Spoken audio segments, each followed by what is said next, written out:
recover all the amount which is provided to Mr. Minor. Okay. सो ये question हो गया. Last class में कहां तक डिस्कशन चालू था? रूल्स ऑफ एनफोर्समेंट हो गए पिछले क्लास. ओके ओके ठीक है. वो क्वेश्चन लिखना है ना, एक्सप्लेन भी करना है. एक्सप्लेन तो मैं करूंगी ना, लिखोगे आप.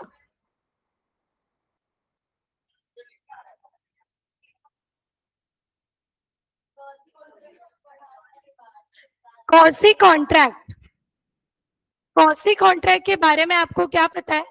Tell me. कोई एक जन मुझे हाथ उठा के बोलेगा तो समझेगा. 1 2 और 3.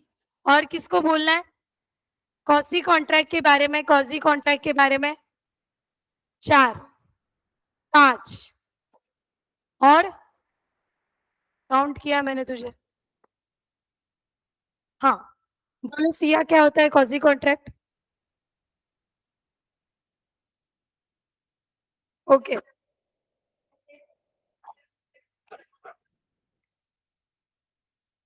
Okay right. Quasi contract is a contract where there is contractual obligation upon the parties. Generally कोई भी contract form होता है तो उसमें क्या offer and acceptance रहता है? Yes. कोई भी contract form होने के लिए there must be agreement, या agreement को अगर enforceability मिल जाए तो then it will be a contract. ये अपना रूल है. एग्रीमेंट में क्या होता है? Offer plus acceptance. एक पार्टी ऑफर देगी, दूसरी पार्टी ऑफर को एक्सेप्ट करेगी, then it will be an agreement. If it is enforceable by law then it will be a contract. ये अपना रूल है, राइट. बट ये जो कॉसी कॉन्ट्रैक्ट के केस में ना कोई ऑफर होता है, ना कोई एक्सेप्टेंस होता है, ना कोई इन्फोर्सिबिलिटी का इसेंशियल एलिमेंट इन्वॉल्व होता है. जैसे कि आप क्लास को आ रहे हैं और आते आते किसी का फोन आपको मिल जाए, रास्ते में आते आते किसी का पड़ा हुआ फोन मिल गया या यहीं पे कहीं सोफे पे मिल गया और आपने वो उठा लिया, ये सोच के कि उसका जो रियल ओनर रहेगा उसको वो फोन क्या करेंगे, अपन रिटर्न करेंगे, वापस करेंगे. नाउ क्या आप घर से ये सोच के आए थे क्या कि आपको एक फोन मिलने वाला है, फिर आप वो फोन उठाने वाले हो? ऐसा आपने कुछ नहीं सोचा. बट अल्टीमेटली जैसे ही आपने वो फोन को पिक किया, आपके ऊपर कुछ कॉन्ट्रेक्चुअल ऑब्लिगेशंस आ जाते हैं. क्या कॉन्ट्रेक्चुअल ऑब्लिगेशंस आ गए? To return it back to the true owner. जो भी उसका ट्रू ओनर रहेगा उसको आपको रिटर्न करना है, इसके लिए आपने उठाया, right. So quasi contract is a contract, not, it is not actual contract but it resembles as a contract. ये कोई एक्चुअल कॉन्ट्रैक्ट नहीं होता है. क्यों? क्योंकि एक्चुअल कॉन्ट्रैक्ट जैसा इसमें ना कोई ऑफर है, ना कोई एक्सेप्टेंस है, ना कोई इन्फोर्सिबिलिटी का एलिमेंट इन्वॉल्व है. But it resembles as a contract. Resembles का मतलब होता है कॉन्ट्रैक्ट के तरह दिखना. बट क्या ये कॉन्ट्रैक्ट की तरह दिखता है? हाँ. अल्टीमेटली आपने अगर किसी की नीचे पड़ी चीज उठा ली तो आपके ऊपर कुछ कॉन्ट्रेक्चुअल ऑब्लिगेशंस आ जाते हैं to return that goods to the true owner. और ये कॉन्ट्रेक्चुअल ऑब्लिगेशन ही क्या बताते हैं? That you have entered into a contract. That is nothing but a quasi contract. इसको कैसे हम एक्सप्लेन करेंगे? It is not actual contract but it resembles as a contract.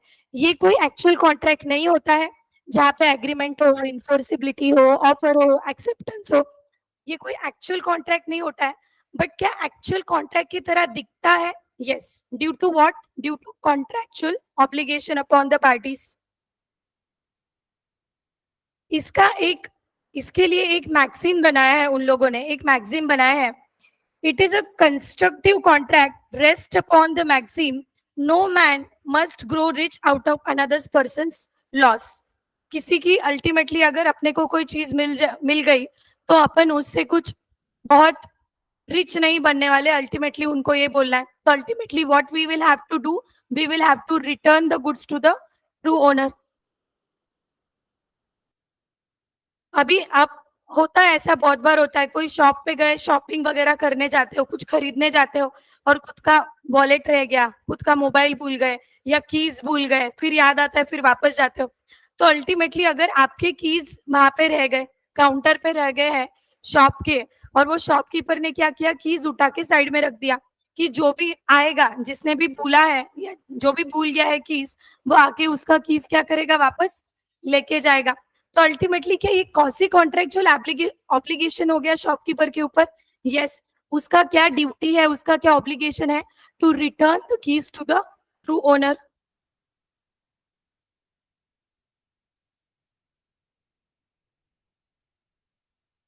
ये एग्जाम्पल मैंने दिया हुआ है।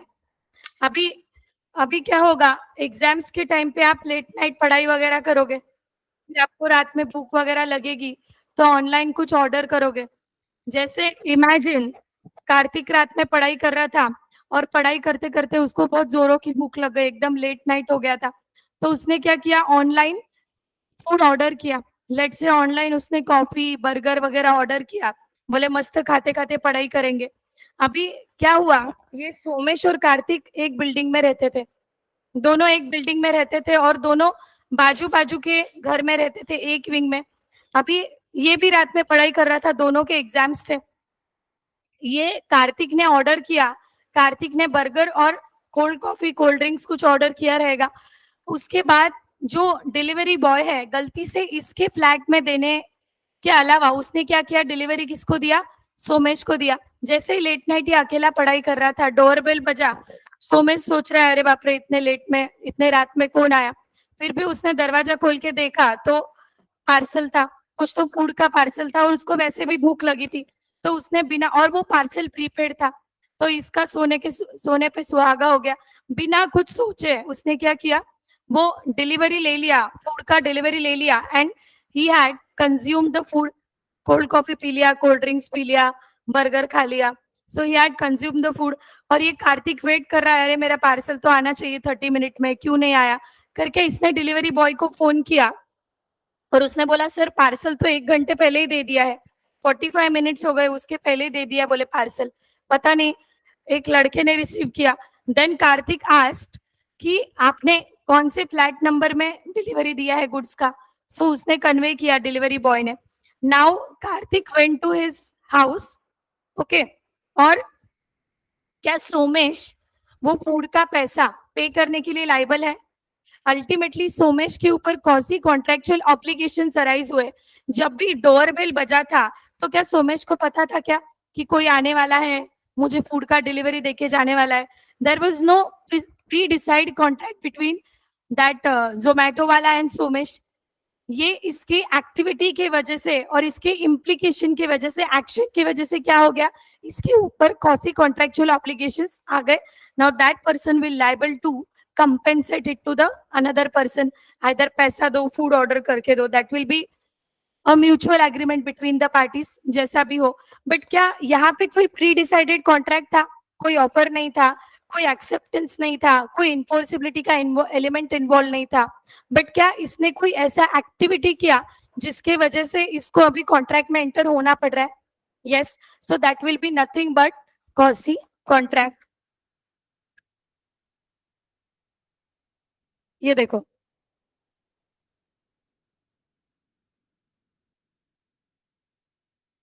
यहाँ पे क्या बोला है कि कॉसी कॉन्ट्रेक्चुअल में क्या होता है, one party confess the right in favour of other, there is no acceptance, no offer, no genuine consent, no lawful consideration etcetera. हमारे जो इन्फोर्सिबिलिटी के 10 एलिमेंट्स है, उसमें से कोई भी एलिमेंट यहाँ पे इन्वॉल्व होता है क्या? There is no involvement of either of the element, but still क्या वो कॉन्ट्रैक्ट है? Yes, still it is a contract, that is quasi contract.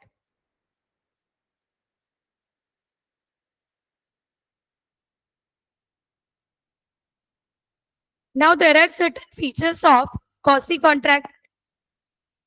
In the first place, मैं फर्स्ट रीड कर रही हूँ, मेरा हाइलाइटर बैटरी लो है।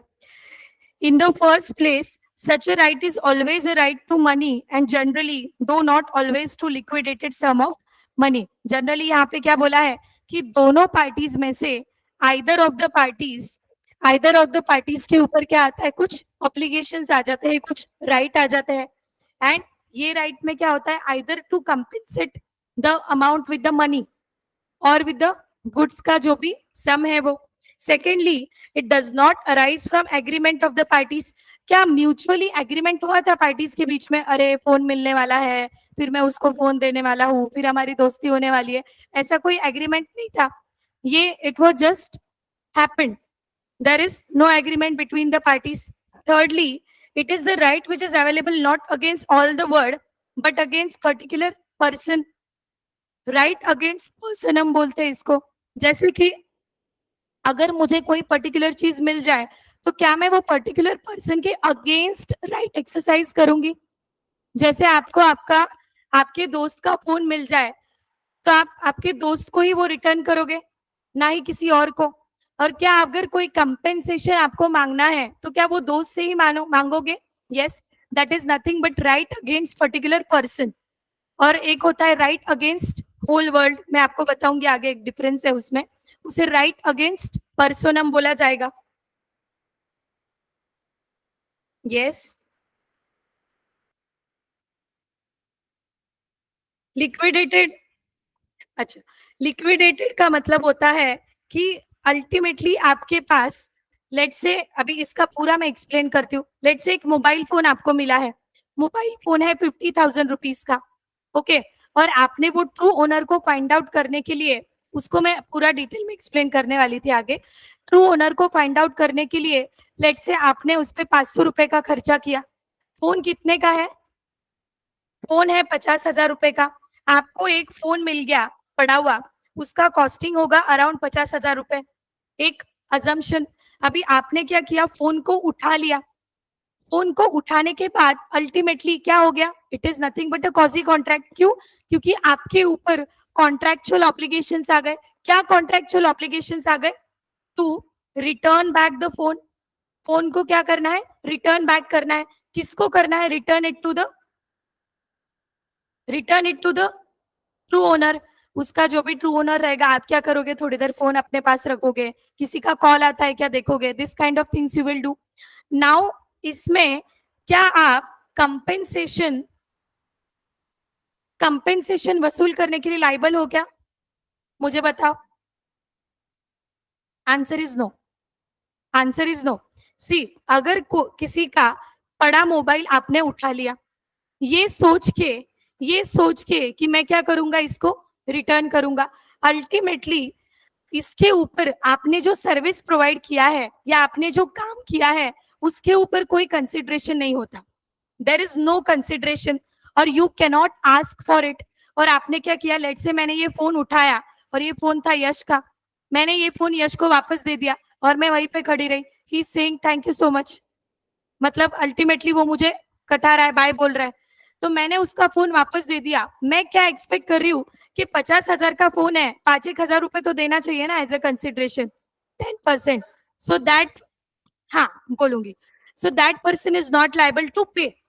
जो कंसिडरेशन होता है ये प्रोमिसर के एंड पे वॉलंटरीली होना चाहिए. यहाँ पे ये सर्विस में कोई कंपलसरी लाइबिलिटी नहीं होता है. मैंने फोन उठाया बट मुझे फोन उठाने के लिए किसने बोला था क्या, नहीं, ये मैंने मेरे मर्जी से सर्विस प्रोवाइड किया है. First thing. Second, phone, imagine करो ये फोन यश का ही है, मैंने पड़ा फोन उसका उठा लिया एंड मैंने ट्रू ओनर को फाइंड आउट करने के लिए कुछ खर्चा किया. जैसे मैंने एडवर्टीजमेंट वगैरह खर्चा किया, मैंने एडवर्टीजमेंट पे खर्चा किया 1,000 रुपए. ट्रू ओनर को फाइंड आउट करने के लिए मैंने कुछ मेजर्स उठाए. I have spend 1,000 rupees on advertisement. फिर मुझे एक जगह से पता चला कि ये फोन एक मेरे स्टूडेंट का ही है. तो मैंने क्या सोचा कि अभी फोन है, रिक्वायरमेंट होगा, इतने दिन से गुम गया है, एक काम करती हूँ मैं उसके घर पे जाके फोन दे के आती हूँ. तो मुझे घर पे जाने के लिए ऑटो के लिए पैसे लगे 500 रुपए. ऑटो के लिए पैसे लगे 500 रुपए. तो मैंने ट्रू ओनर को फाइंड आउट करने के लिए कितना खर्चा किया, I have spend 1,500 rupees. Now मैंने 50,000 का फोन उसका रिटर्न कर दिया. अभी मैं वहां पे उसको पूछ सकती हूँ क्या, उसको बोल सकती हूँ क्या कि I need compensation of 1,500 rupees. Definitely yes, definitely yes.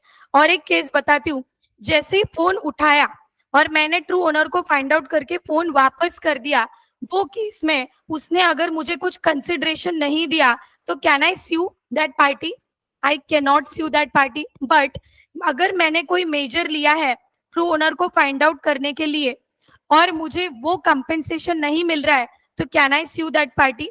Definitely I can sue that party for the compensation का अमाउंट, क्योंकि ये मैंने मेरे जेब से स्पेंड किया है to find out the true owner. Have you understood the meaning of the point अच्छे से एकदम? किसी को कोई डाउट है? आकांक्षा, डाउट है क्या?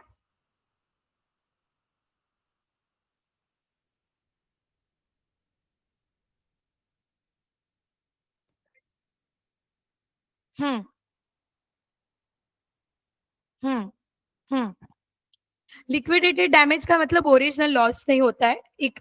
हाँ, लिक्विडेटेड डैमेज का मतलब we can consider damage plus loss as well, plus अगर आपने कुछ खर्चा किया है ट्रू ओनर को फाइंड आउट करने के लिए, तो that will be also considered as liquidated damage and that can also be recovered from the person, recovered from the promisor. And if in case अगर सामने वाला प्रोमिसर वो पैसा देने से मना कर रहा है, तो can you sue for the damage? Yes, you can sue for that price, but not कि आपने जो सर्विस प्रोवाइड किया है उसके लिए आप स्यू नहीं कर सकते हो अगर सामने वाले पार्टी ने आपको कुछ नहीं दिया है तो। अभी there are some cases which are deemed as quasi contract और कॉसी कॉन्ट्रैक्चुअल ऑब्लिगेशन। सबसे पहला है claim for necessary supply to incapable person. ये आपका, ये मैंने आपको होमवर्क करने दिया था, ठीक है? एक्चुअली ये कॉसी कॉन्ट्रैक्ट की रिलेटेड था, लेकिन मैंने बोला यही पॉइंट अगर होमवर्क आप सॉल्व करोगे और एग्जाम में ऐसा क्वेश्चन आएगा और आप नेसेसरी सप्लाई टू माइनर के का भी पॉइंट लिखोगे, तो भी यू विल गेट मार्क, क्योंकि आपको कॉसी कॉन्ट्रेक्चुअल ऑब्लिगेशन और उसमें सिमिलैरिटी दिखेगी। इनकैपेबल पर्सन का मतलब क्या होता है? Ultimately person who is not able to contract, जैसे कि माइनर है, जैसे कि अनसाउंड माइंड होता है, या फिर नॉट डिस्क्वालिफाइड फ्रॉम कॉन्ट्रैक्टिंग। हमने क्या माइनर के लॉस देखे थे, माइनर के रूल्स देखे थे, माइनर के लॉस देखे थे, बट क्या कोई अनसाउंड माइंड या क्या कोई इनकेपेबल पर्सन का रूल या लॉ देखा था? नहीं देखा था।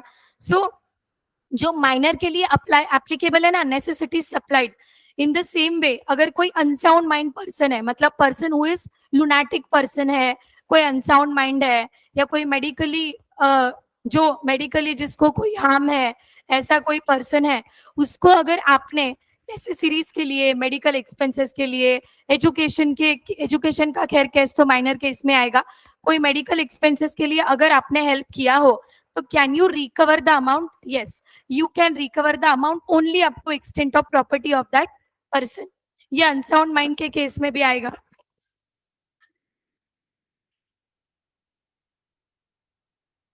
अनसाउंड माइंड के साथ कॉन्ट्रैक्ट करना से ज्यादा आई वुड से कि अनसाउंड माइंड पर्सन है, कोई कोई लुनाटिक पर्सन है, आपने उसके मेडिकल के लिए खर्चा किया, जैसे उसके दवाइयों के लिए या कुछ खर्चा किया उसको डॉक्टर को दिखाने के लिए, सो ये वाला जो अमाउंट है, because food, shelter, cloth, education and medicine, health, ये किस में आएगा? बेसिक नेसेसिटीज में आएगा।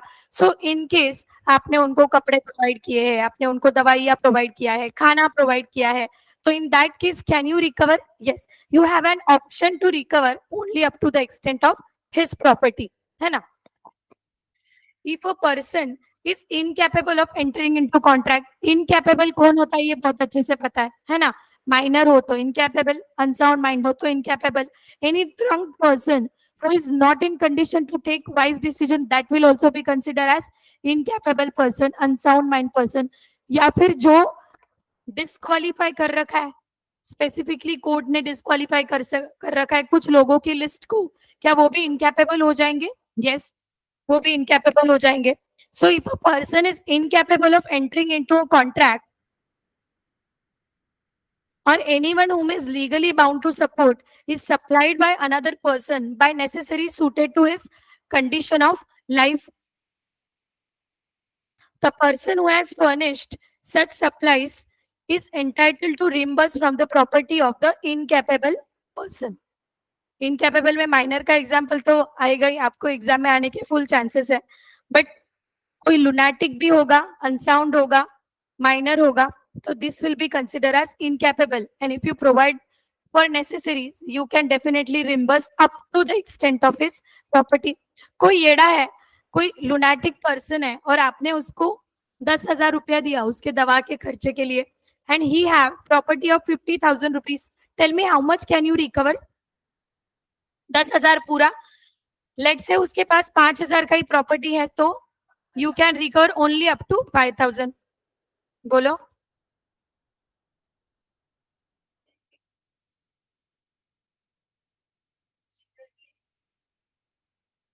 सी कैपेबिलिटी की जहां बातें आती है, कैपेबिलिटी की, वहां तो हम उसको सिक्योर्ड और अनसिक्योर्ड डेट कंसिडर करते हैं.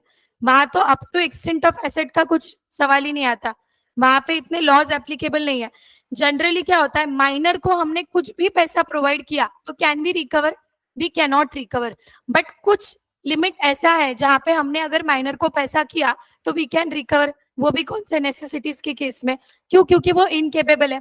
अगर कैपेबल पर्सन को हमने कुछ भी पैसा दिया, कैपेबल मतलब मेजर होगा, मतलब साउंड माइंड होगा, तो कुछ भी पैसा दिया तो क्या वो ऑलवेज रिकवरेबल है? सिर्फ नेसेसिटीज के केस में नहीं, बाकी बाकी सारी चीजों के केस में इट विल बी रिकवरेबल. है ना? सिंपल है. हाँ बोलो अवनी.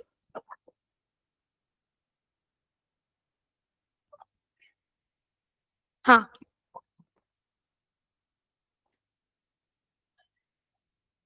अभी इंस्टॉलमेंट कोई है, आपको खाना वाना देने का मन हुआ, उसको फूड प्रोवाइड किया आपने, या फिर, so of course that will be considered that you cannot recover anything because he have no estate, no property. But अगर आपने दिया तो it is assumed as if पैसा आपका गया, या मेडिकल खर्चे के लिए आपने कुछ हेल्प किया.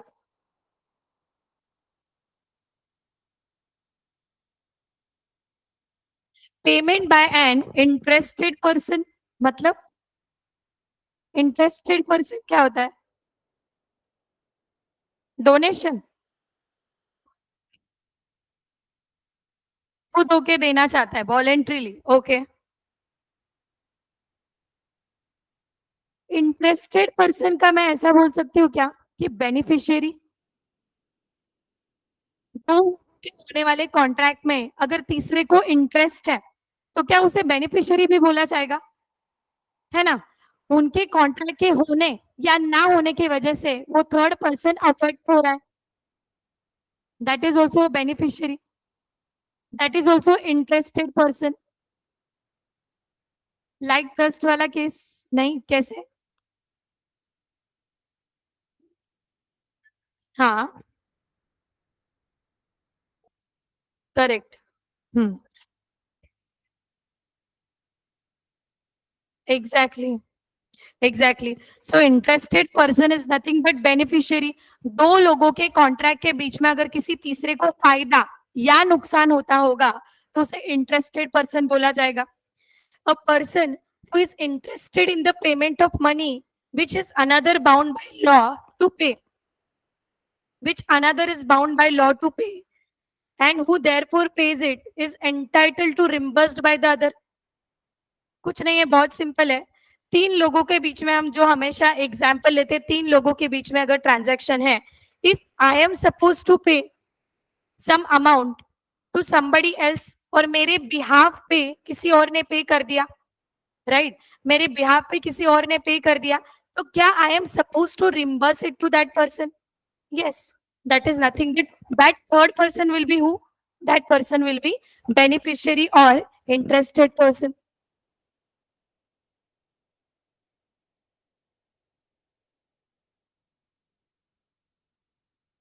एक एग्जाम्पल लेते हैं.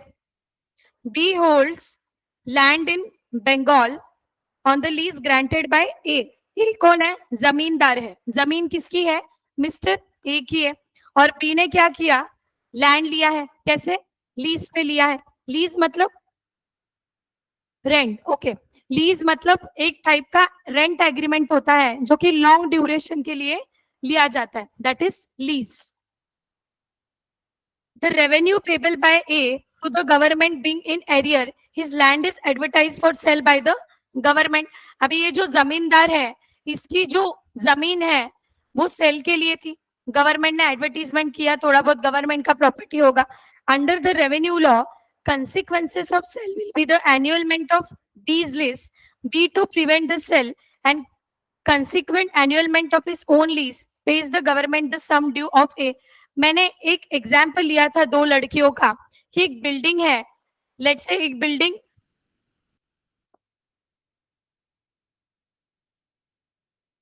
आपका क्या नाम है? प्रिया। अच्छा, ये बिल्डिंग में कौन रहती है? प्रिया रहती है। कैसे रहती है? रेंट से। मतलब उसने एक 10 साल का रेंट एग्रीमेंट कर लिया है, लीज आई कैन से। और ये रियल बिल्डिंग किसकी है? ये बिल्डिंग है रानी की। Who is the owner of the building? Rani is the owner of the building. But Priya, ये जो रानी है, ये कहीं और रहती है, अब्रॉड रहती है। सो इसने बिल्डिंग के जो भी है टैक्सेस वगैरह, प्रॉपर्टी टैक्सेस पे नहीं किया। सो सब कुल मिला के 50 लाख का अमाउंट जो है वो क्या है? पेबल है। 50 लाख का अमाउंट पेबल है। तो अभी प्रॉपर्टी टैक्स वाले, गवर्नमेंट वाले लोग आए, बोले प्रिया को, बोले मैम यहाँ पे कौन रहता है? शी सेड यहाँ पे करंटली तो मैं रहती हूँ, बट ये बिल्डिंग बिलोंग करती है मेरी दोस्त की, रानी की बिल्डिंग है, बट यहाँ पे मैं रेंट से रह रही हूँ। तो गवर्नमेंट के लोगों ने क्या बोला? हमें ये बिल्डिंग तोड़ने का है, हमें हमें ये बिल्डिंग पे कब्जा करने का क्या है? राइट है। क्योंकि ये जो मिस रानी है, इन्होंने बहुत सालों से, एक 5-10 सालों से क्या नहीं किया है? टैक्सेस वगैरह पे नहीं किए हैं। सो अभी प्रिया, आपने क्या किया?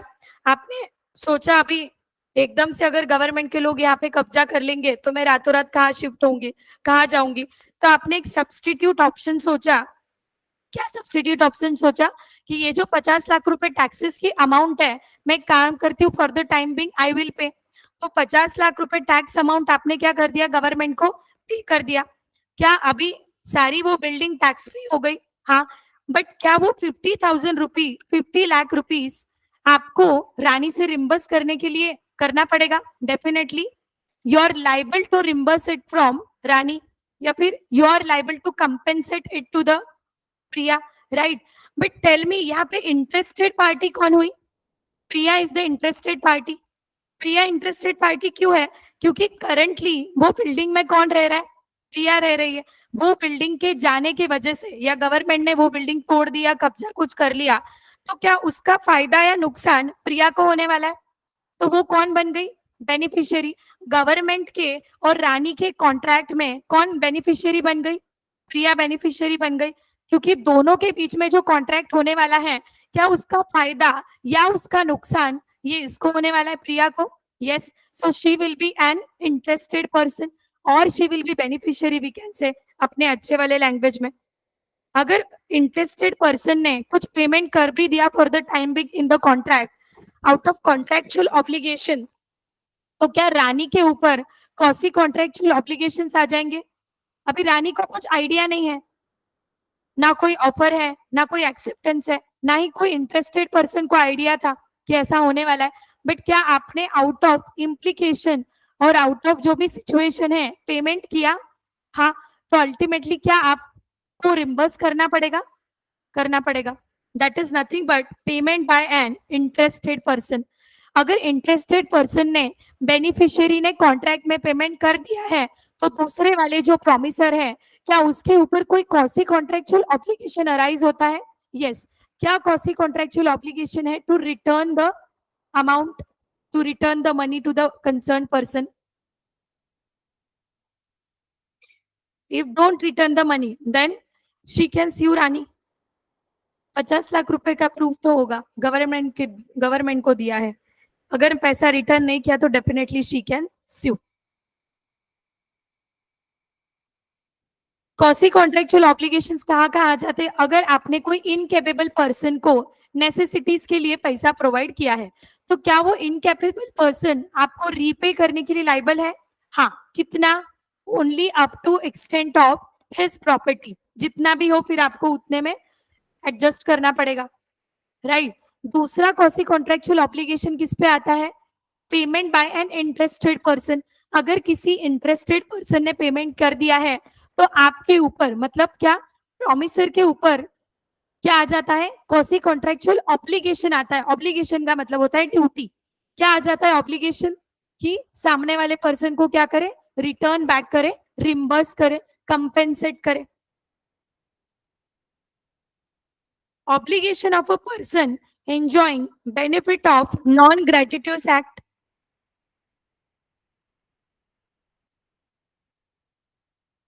Obligation of a person enjoying benefit of non-gratuitous act. Gratuitous मतलब खुशी से, मर्जी से. नॉन ग्रेटिट्यूस मतलब कोई मर्जी नहीं है, या वॉलेंट्री हमें सर्विस नहीं देना था, फिर भी हो गया. अगर आप किसी शॉप पे गए हो और आपके हाथ में फ्रूट का बास्केट है, फ्रूट का बैग है, आपने बोला जाते जाते थोड़ा शॉपिंग करके घर पे चले जाएंगे. शॉपिंग करते करते वो जो फ्रूट का बास्केट है आपने वहीं पे छोड़ दिया, फ्रूट का बास्केट वहीं पे छोड़ दिया. अभी ये जो शॉपकीपर है, छोड़ दिया बास्केट और चले गए.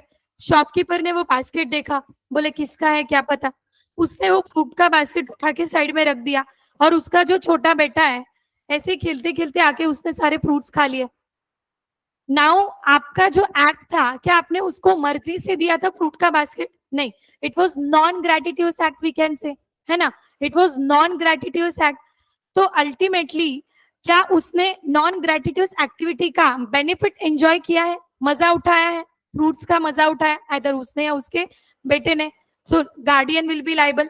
फ्रूट्स का मजा उठाया है, थोड़ी देर बाद आप, आधे घंटे बाद आप वापस घूम के चले गए शॉप पे, अरे मैं मेरा फ्रूट का बास्केट यहाँ पे भूल गई थी या भूल गया था, तो क्या वो आपको उसका जितना भी पैसा बनता है देने के लिए लाइबल है?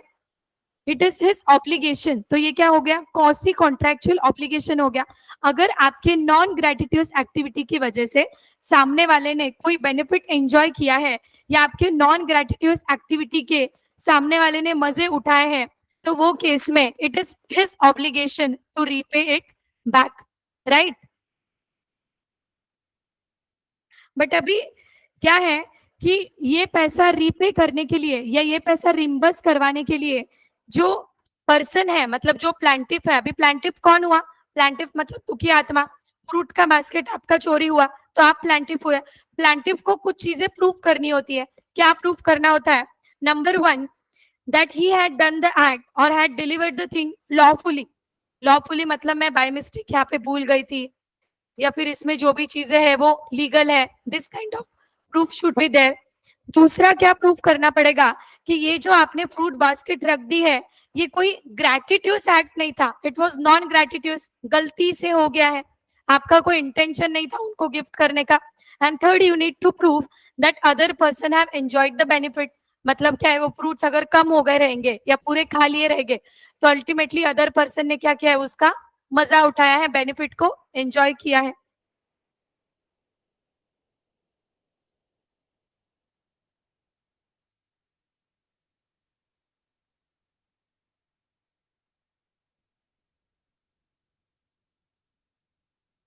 This three condition should be prove to get the reimbursement. सबसे पहला क्या, आपने ये एक्ट नॉन ग्रेटिट्यूस किया है, सामने वाले ने उसके जो फ्रूट्स है, मतलब उसका जो बेनिफिट है वो क्या किया है, एंजॉय किया है. और आपने जो एक्टिविटी किया है उसमें जो गुड्स है वो क्या है, लॉफुल है, लीगल है. Then you can get the reimbursement of amount.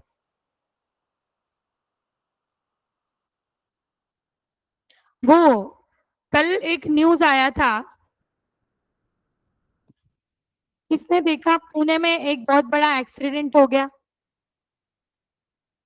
And that, अभी that student was minor, that person, पहले ऐसा आ रहा था कि ही इज, हाँ, और पुलिस में भी लेके गए. ही इज, पहले ऐसा फादर को, और वो बाहर बाकी के जो पता नहीं, एक बताती हूँ मैं. बताओ नकुल क्या हुआ?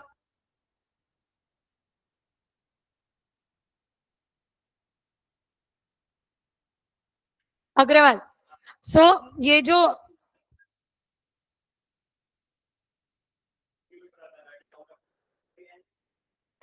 दो लोगों का डेथ हो गया,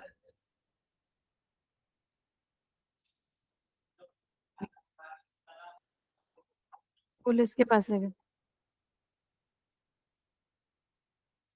क्या हुआ था, कल एक न्यूज आया था, एक माइनर, मतलब that minor was in influence of ये ड्रिंक्स. सो वो बहुत ड्रंक था और कार चला रहा था, एकदम लग्जरी गाड़ी थी और एकदम बहुत ज्यादा स्पीड था उसका, तो उसमें दो लोगों का ऑन द स्पॉट डेथ हो गया. And that person was minor.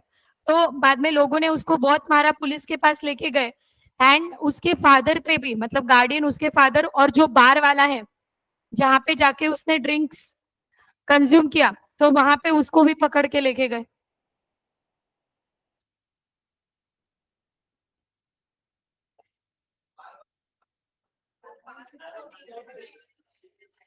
C if is a minor, to give permission him to drive.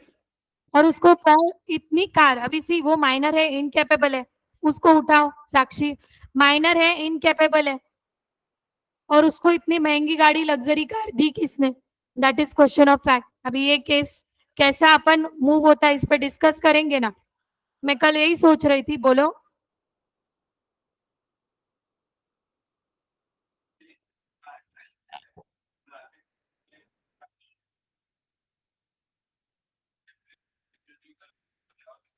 Exactly exactly. एक बात बोलूं क्या, yesterday I was discussing the case with my family members. तो इसमें इसमें क्या है, but because is a minor, तो उसके उसके थोड़े से ये कम हो जाएंगे.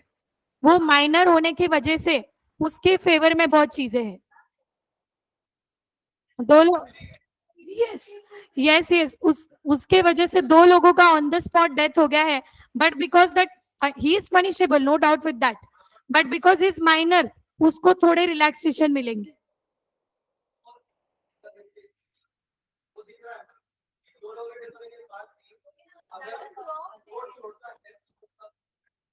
नहीं, छोड़ा नहीं है. घर पे जाने के लिए बोलना मतलब छोड़ना नहीं हुआ. Inquiry is going on, case is going on. ये कोई एक दिन का नहीं है, बहुत लंबा चलने वाला केस. अभी क्या डिसीजन आता है, आई ऑल्सो नीड टू सी कि बाबा उसको क्या अनसाउंड, किसने बोला, कौन बोला अनसाउंड माइंड, क्या उसको?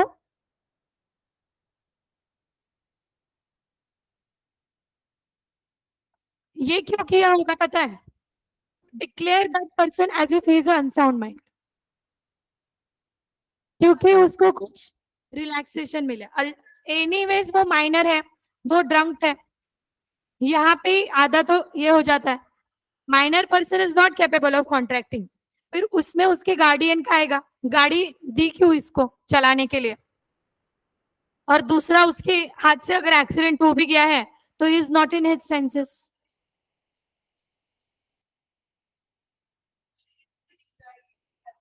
That will make no difference. उससे कुछ फर्क ही नहीं पड़ता कि उसने गाड़ी की कीज छुड़ाई थी या उसको दी गई थी.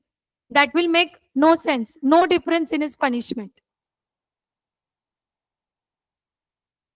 गाड़ी is in the name of his father ना.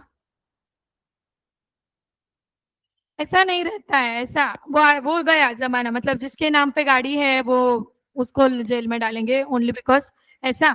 सो उन पे भी हो रही है ना इंक्वायरी, तो हो रही है. गाड़ी तो किसी मेजर के नाम पे ही होगी, no problem with that, but चला कोई भी सकता है. कौन चला सकता है? जो कि 18 साल के ऊपर है, जिसके पास लीगली लाइसेंस हो. अभी उसके पास लाइसेंस होगा भी तो भी ही इज नॉट लाइबल ना.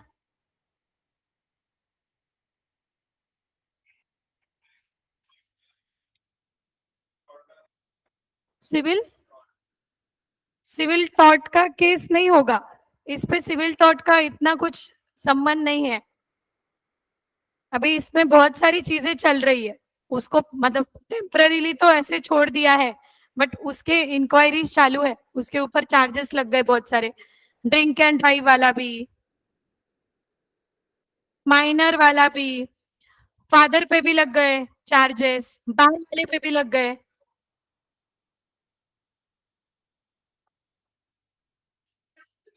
माइनर ने किसी से लोन लिया, झूठा झूठा बता के कि देखो मैं मेजर हूँ, झूठे आईडी कार्ड बता के लोन लिया 50,000 रुपए का.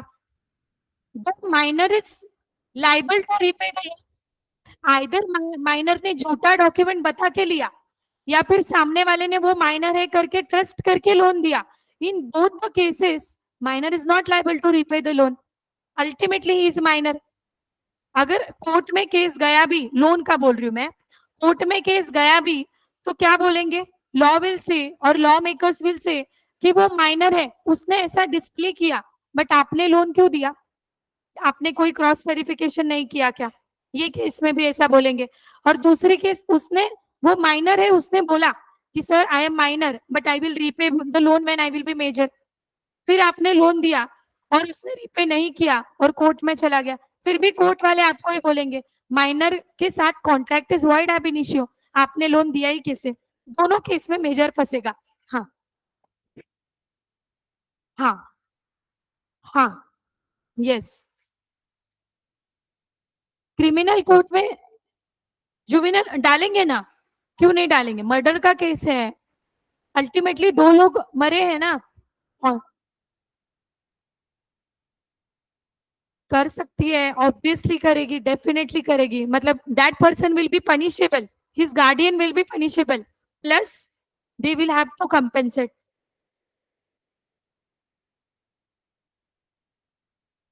even if that person is earning or not earning, it is loss of a, so loss of a person na, so they can definitely compensate the amount।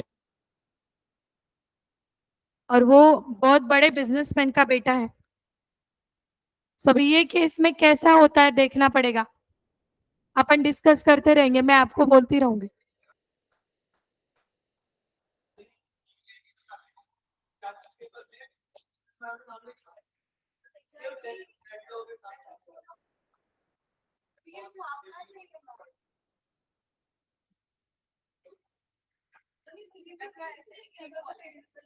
अब ये recording चालू है, नहीं तो मैं बोलती थी। दैट इज देयर, मतलब म्यूट, आई डू म्यूट।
क्या हुआ?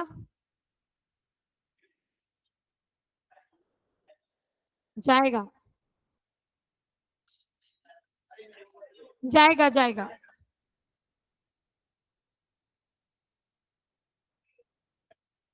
दैट को case will go to high court. On the spot दो लोगों का डेथ हुआ है।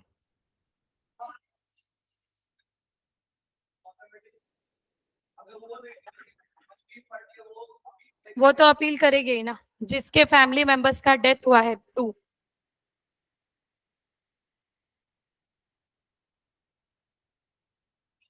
हाई कोर्ट उसका डिसीजन हाई कोर्ट में हो जाएगा।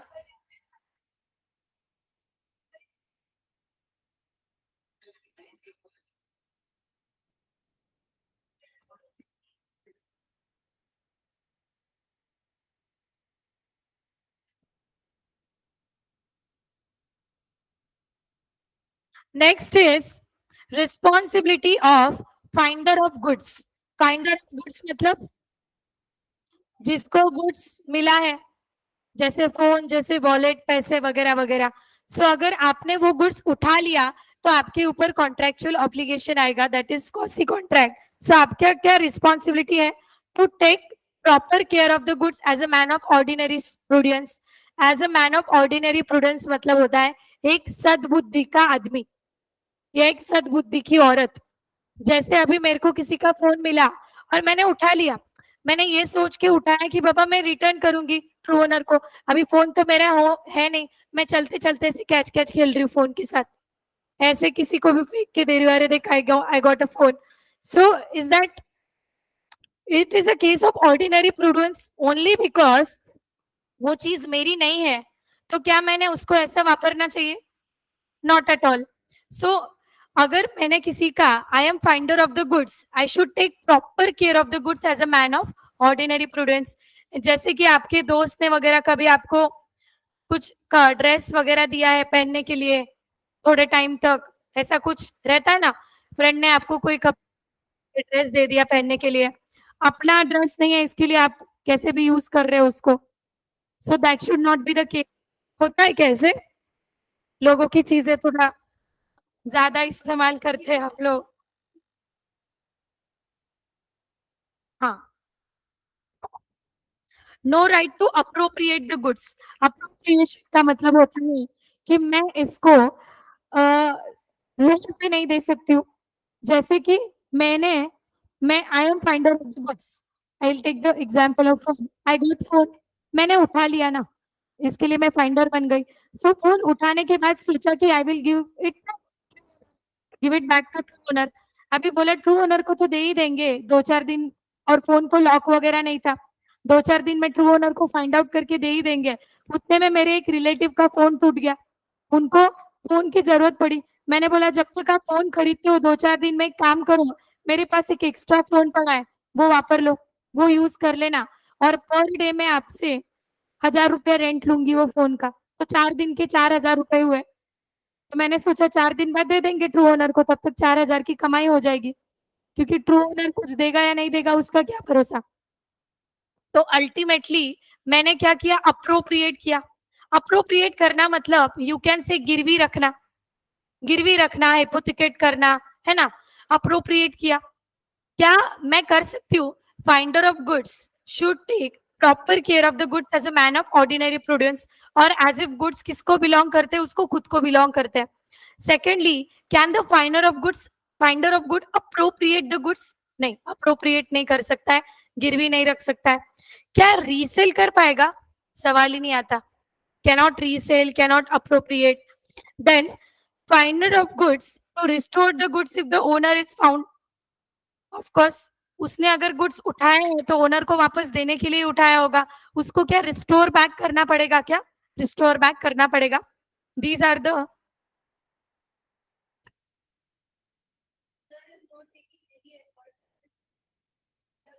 हम्म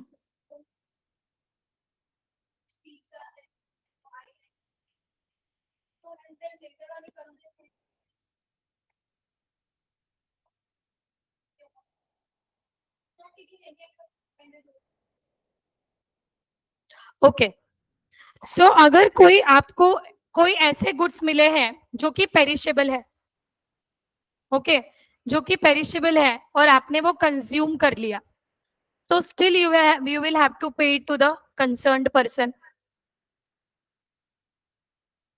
पड़े पड़े खराब हो गए, आपने उठाए थे क्या? You are finder of the goods. So अगर, हाँ, अगर आपको 1-2 किलो एप्पल मिले और आपने वैसे ही उसको रख के सड़ा दिए, अभी बेटर वे तो खाना था, बट रख के सड़ा दिए, और वो ट्रू, आपने बोला ट्रू ओनर को अपन ढूंढेंगे क्या? एप्पल की मतलब एडवर्टीजमेंट की, वो आया ट्रू ओनर ढूंढने आपको, और ये बोले सड़े हुए एप्पल लेके जाओ, तो सड़े हुए एप्पल लेके जाएगा वो। हाँ, अगर आपने कंज्यूम कर लिया है तो then you are liable to pay, but apple सड़ा दिए है तो then you are liable to give him the same apple, rotten apple, ये चीज। दूसरा दूसरा क्वेश्चन कि फाइंडर ऑफ गुड्स ने कोई एफर्ट्स नहीं लिया गुड्स को फाइंड आउट करने के लिए, that will make no difference. आप फाइंडर ऑफ गुड्स हो और जो गुड्स का ओनर है, ट्रू ओनर, उसने कोई एफर्ट्स नहीं लिए, but as a finder of goods you took efforts to find the true owner. Let's say you have spend 1000 rupees on that, can you claim the 1000 rupees का खर्चा? फिर क्या ही फर्क पड़ता है, वो एफर्ट ले ना ले, उसकी मर्जी। उसने सोचा रहेगा गया गुड्स, चोरी हो गया, है ना, रहता है ऐसा। बाद में आए तो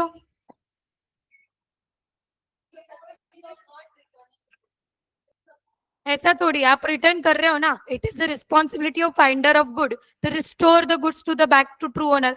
अगर आप उसको गुड्स वापस दे रहे हो, वो थोड़ी ऐसा बोलेगा कि अरे चोरी किया है मेरा गुड्स। हाँ, अगर वापस नहीं देने को तैयार हो आप, और उसने देख लिया कि आपके पास उसका गुड्स है, तो वो चोरी का इल्जाम लगा सकता है ना, आया क्या ध्यान में? अरे इधर कौन आ गया? इधर कितने बच्चे आ गए? आप इधर नहीं हो? पंकज,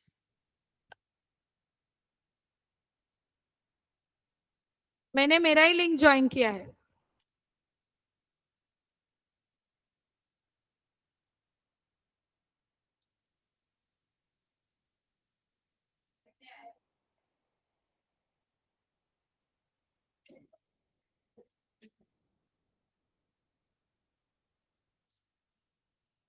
ओमकार को आवाज दो।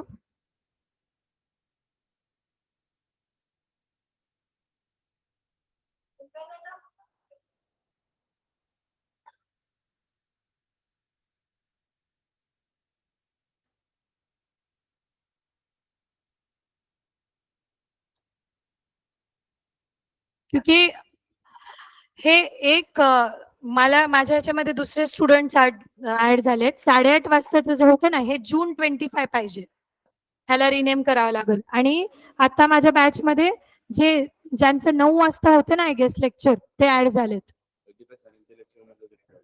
हा, दीपेश सरांचं लेक्चर होतं मला वाटतं 9 वाजता, कारण की हे रिनेम करायला पाहिजे होतं। माझी ही जून 25 ची बॅच आहे, 8:30 तास, है ना, ते काही करावं लागेल।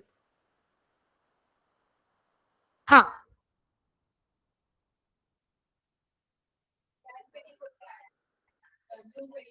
हम्म, कोई बात नहीं, मेरे स्टूडेंट है, पढ़ लेंगे।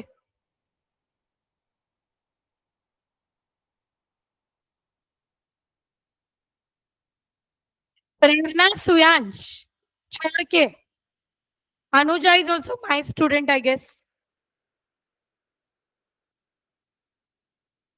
प्रत्युष भी अपना ही है ना? प्रत्युष त्रिपाठी अपना नहीं है?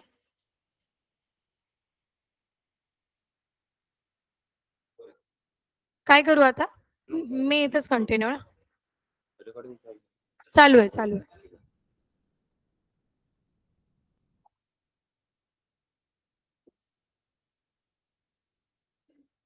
Next is money paid by mistake under coercion. Coercion का मतलब क्या होता है बच्चों?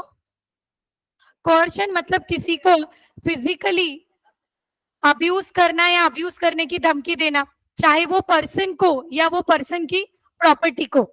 जैसे डरा धमका के किसी पर्सन से कॉन्ट्रैक्ट में एंटर करवाना। अभी कॉन्ट्रैक्ट में एंटर करते टाइम पे अगर अगर कैश दे दिया है, पैसा दे दिया है, तो क्या वो अग्री पार्टी को रिस्टोर बैक करना पड़ेगा? हाँ, करना पड़ेगा। ये क्या हो गया? कॉन्ट्रैक्चुअल ऑब्लिगेशन हो गया। अभी नए वाले बच्चे कंफ्यूज हो गए होंगे कि ये क्या हो रहा है, फिर से एक बार बताती हूँ। ये अपने कौन है? आजोबा। रामू काका क्यों आ गए? ये आजोबा है, हैट वगैरह पहनी है। ये आजोबा का इतना बड़ा बंगलो दिख रहा है। अभी आजोबा के बंगले पे किसकी नजर थी? गुंडू भाई, आजोबा के बंगले पे गुंडू भाई की नजर थी। ये थोड़ा ऐसे डॉन टाइप गुंडा है, गली का गुंडा है। ये बंगलो का वैल्यूएशन है 2 CR। 2 CR is the valuation of the bungalow. ये गुंडा आया आजोबा के पास और ये गन दिख रही है।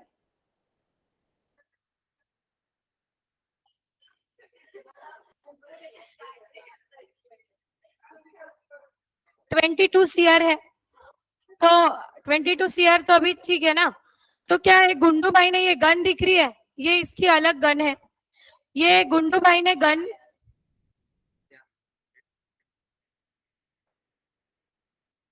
गुंडू भाई ने गन पॉइंट पे आजोबा से कॉन्ट्रैक्ट करवाया।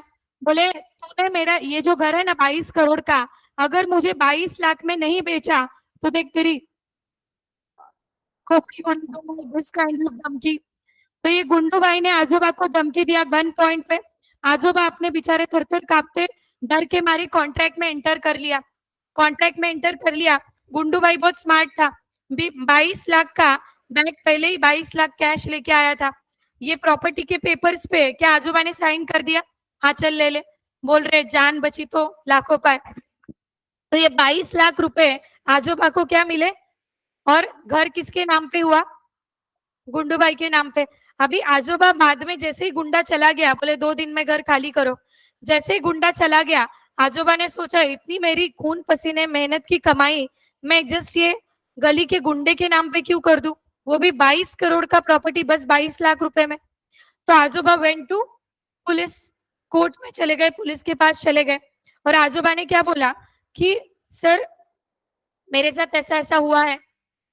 जो भी आजोबा ने सारी दुख दुख की व्यथा सुनाई, कहानी सुनाई। सो अल्टीमेटली ये कॉन्ट्रैक्ट क्या हो गया? That contract is now voidable in nature. क्या आप वॉइडेबल कॉन्ट्रैक्ट को परफॉर्म कर पाओगे क्या? नहीं कर पाओगे। जो कॉन्ट्रैक्ट CUFM मतलब कोअर्जन से एंटर किया है, that contract is not performable. Agree party have option. Agree party के पास ऑप्शन होता है कि कॉन्ट्रैक्ट को आइदर परफॉर्म करे, एग्जीक्यूट करे या एग्जीक्यूट ना करे। तो आजोबा ने बोला I don't want to execute the contract. तो ये 22 लाख रुपए जो आजोबा को मिले हैं, क्या it is the responsibility of Ajoba to restore it back? Exactly. Ajoba को वो जो पैसा है अंडर कोअर्जन के कॉन्ट्रैक्ट मिला है, it is his responsibility to restore it back to the court. नहीं किया तो गुड्डू भाई कैनॉट sue अगेंस्ट हिम वैसे तो, but it is the responsibility, it is the obligation. मैं बोलती हूँ कॉसी कॉन्ट्रेक्चुअल ऑब्लिगेशन आ जाता है। Quasi contractual obligation arises by law. Legally आपके ऊपर कुछ ऑब्लिगेशन आ जाते हैं, जैसे आपने सिग्नल फॉलो करना चाहिए, जैसे किसी की खोई पड़ी चीज मिले तो आपने उसको रिटर्न करना चाहिए, है ना। ये सारे क्या होते हैं? कॉसी कॉन्ट्रेक्चुअल ऑब्लिगेशंस होते हैं। लोगों का चीज अगर आपको मिला तो उसको अच्छे ढंग से यूज करना चाहिए। This is nothing but quasi contractual obligation. But क्या आप वो फुलफिल करते हो क्या? आजोबा ने नहीं दिया। अगर आजोबा को कैश मिला है गुंडू से, ओके, और आजोबा ने रिटर्न नहीं दिए और किसी के पास कोई प्रूफ भी नहीं है, तो भी चल जाएगा, बोल सकता है ना। बंगले के ऊपर जो इनकन्वीनियंस हुई उनको, आजोबा को अगर कोई इनकन्वीनियंस हुई है कि ये आके मुझे परेशान किया, सो क्या वो इनकन्वीनियंस या वो जो मनी है वो क्लेम कर सकता है? डैमेजेस का we can say liquidated damage Ajoba can recover from the Gundu bhai. घर तो बेचा ही नहीं है, बट जो इनकन्वीनियंस हुई है due to some reason, gun one दिखा दिया, अजी को हार्ट अटैक आ गया, सो ये सारी जो इनकन्वीनियंस हुई थी वो वसूल कर लेगा।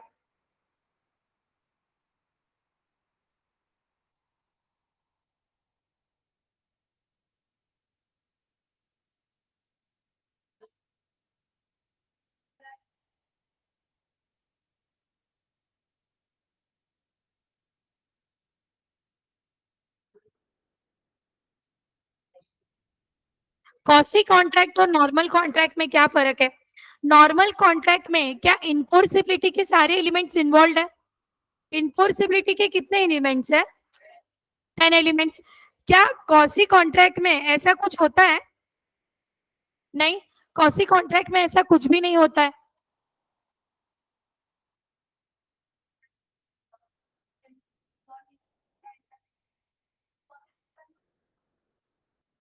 कॉजी कॉन्ट्रैक्ट में हो सकता है क्या? Quasi contract is not a contract, it is just a contractual obligations. अगर माइनर को कोई नेसेसरीज प्रोवाइड करे तो it is his obligation that he should return up to extent of property. That is quasi contractual obligation, not a contract.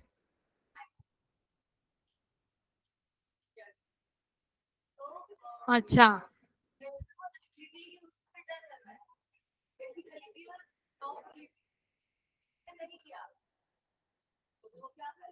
कुछ नहीं करेगा, you are minor.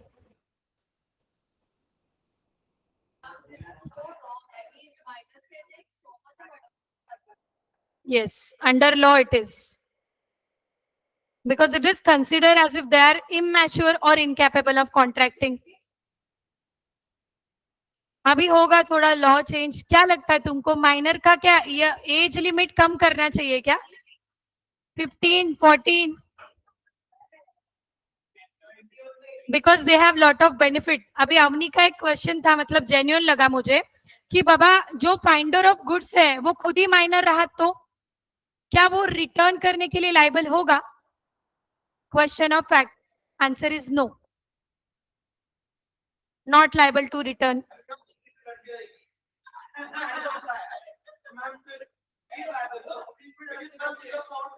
अभी क्या है, फाइंडर ऑफ गुड्स का सारे case,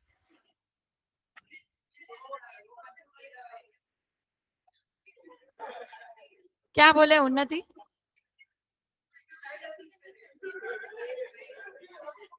pleading minority is not the concern. अगर आपने उठा लिया phone, now it is your choice to return ना। तो आप फाइंडर बन के भी अगर चोर बनना चाहोगे तो बन सकते हो, बट अगर कोई चीज उठा ली है तो ये क्वेश्चन है कि खुद के लिए उठाई है कि लोगों को वापस देने के लिए। पैसा बड़ा उठा ले तो क्या होगा?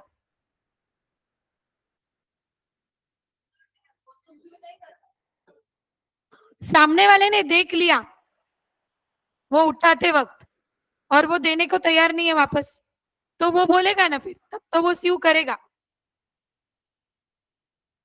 कि मैंने देखा था, आई विटनेस है, प्रूफ है ऐसा। बट सामने वाले ने देखा ही नहीं तो कुछ नहीं।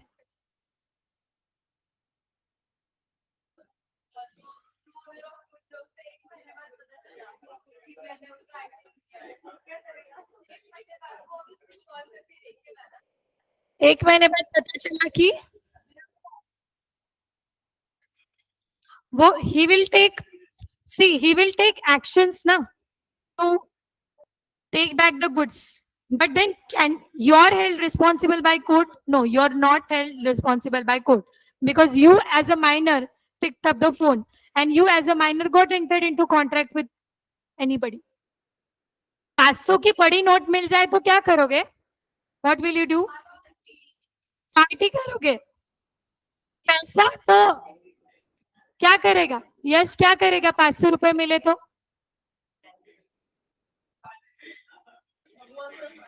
मंदिर की पेटी में डाल दोगे। चलो, गुड थॉट। 10,000 मिले तो डोनेट कर देंगे। पुलिस कंप्लेंट करोगे तो आपको लगता है कि आपके 10,000 रुपए का कंप्लेंट रजिस्टर तो भी होगा? वो सब बांट दिया जाएगा आपस में। इससे बेटर है कि 10,000 मिले इन केस तो डोनेट कर दो कोई ऑर्फनेज में या कहीं पे, है ना? चलो, quasi contract the essential for the formation of valid contract are absent. Valid contract form करने के लिए what are the essential element? Tell me one by one fast. Two parties, agreement, lawful consideration, free consent, possibility of performance, legal object, certainty, intention to create legal relationship, other formalities. Oral और written is other formalities, yes, और possibility हो गया, कुछ तो रह गया बहुत important, not expressly declare to be void. These are the 10 element. जो नए बच्चे हैं कंफ्यूज मत हो, अपन करेंगे, ठीक है? तुम लोग भी ऐसे बोलने लग जाओगे पटर पटर। तो these are the 10 elements which are essential to form a valid contract. जो कॉन्ट्रैक्ट में होता है, कॉन्ट्रैक्ट का सेक्शन 2H, ऑफर का सेक्शन, ऑफर का सेक्शन, एक्सेप्टेंस का, प्रॉमिसर एंड प्रॉमिसी, 2D क्या है, 2E क्या है, 2G क्या है, वॉइड, वॉइड, 2J क्या है, वॉइड कॉन्ट्रैक्ट। पक्का? कंफ्यूजन है किसी को? 2I void, voidable, okay. 10 11 competency, 12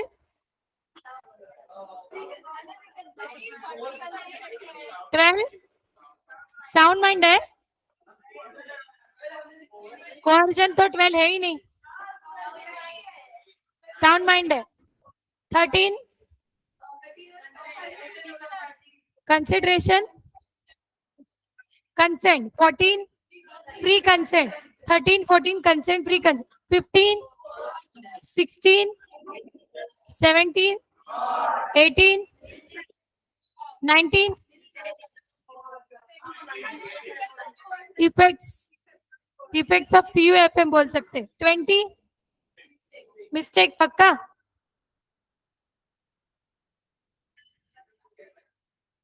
हाँ।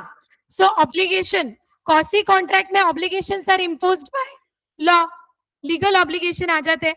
लेकिन कॉन्ट्रैक्ट में ऑब्लिगेशन किसके वजह से आते हैं? पार्टीज के कंसेंट के वजह से आते हैं। जैसे कि अगर कोई पार्टनरशिप है, ओके, पार्टनरशिप का कॉन्ट्रैक्ट है, जो आपने देखा होगा पार्टनरशिप के कॉन्ट्रैक्ट में क्या होता है, पार्टनरशिप डीड होता है।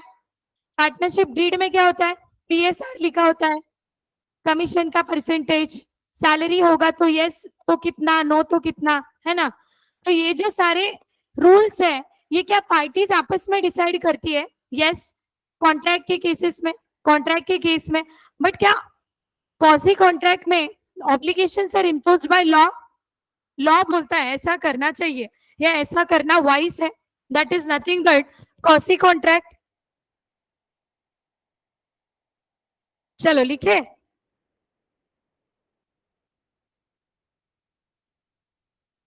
लिख लो।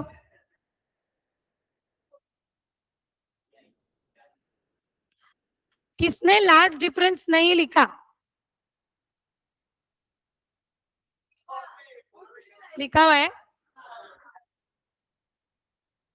No problem. कॉन्टिजेंट वेजरिंग का लिखा हुआ है, जो आपने इंश्योरेंस और कॉन्टिजेंट लिखा, तो इंश्योरेंस को ऑब्लिक करके कॉन्टिजेंट लिख देना, कॉन्टिजेंट एंड वेजरिंग, आप ऐसा कर सकते हो। किसका नोटबुक कंप्लीट नहीं है? मुझे नए वाले बच्चे भी एक बार हाथ ऊपर करो जिसका नहीं है, मुझे दिखना है। 1 2 only new students, only new students, you have added her in the group, okay, ठीक है। तुम लोग कब तक कंप्लीट करोगे नोटबुक? कितना दिन चाहिए? by this month end, by this month end you will complete the notebook of law. 10 days you have, 10 11 days you have, है ना रोहन? चलो कौसी कॉन्ट्रैक्ट लिखो।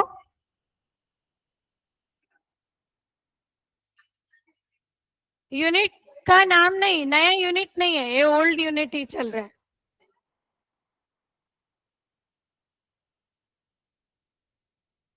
अभी मैं देखती हूँ ना बहुत सारे बच्चे आफ्टरनून में सोने वाले बच्चे कुछ अलग दिखते हैं मुझे, सवेरे सोने वाले फेसेस अलग रहते हैं, किसी को दोपहर में नींद आती है, किसी को सवेरे नींद आती है कि नहीं? सात्विक की किसी को सवेरे नींद आती है, साक्षी किसी को दोपहर में नींद आती है, नींद के सबके टाइमिंग्स अलग है।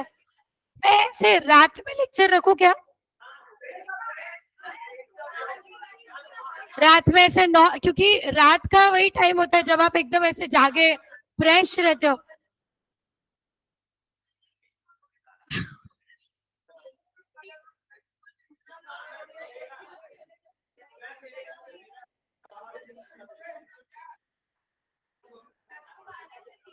शौनक बोल रहा है मैम भालेवाड़ी हाई स्ट्रीट पे रखो रात का लेक्चर. आप लेक्चर कम अटेंड करोगे, बाकी चीजों को अटेंड करोगे. बाकी चीजों को ज्यादा अटेंड करोगे. चलो लिखो quasi contracts.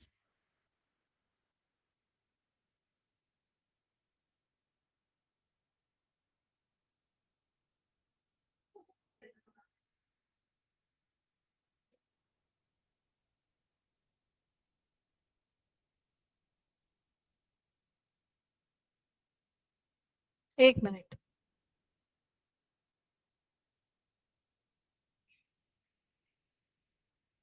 It is a contract.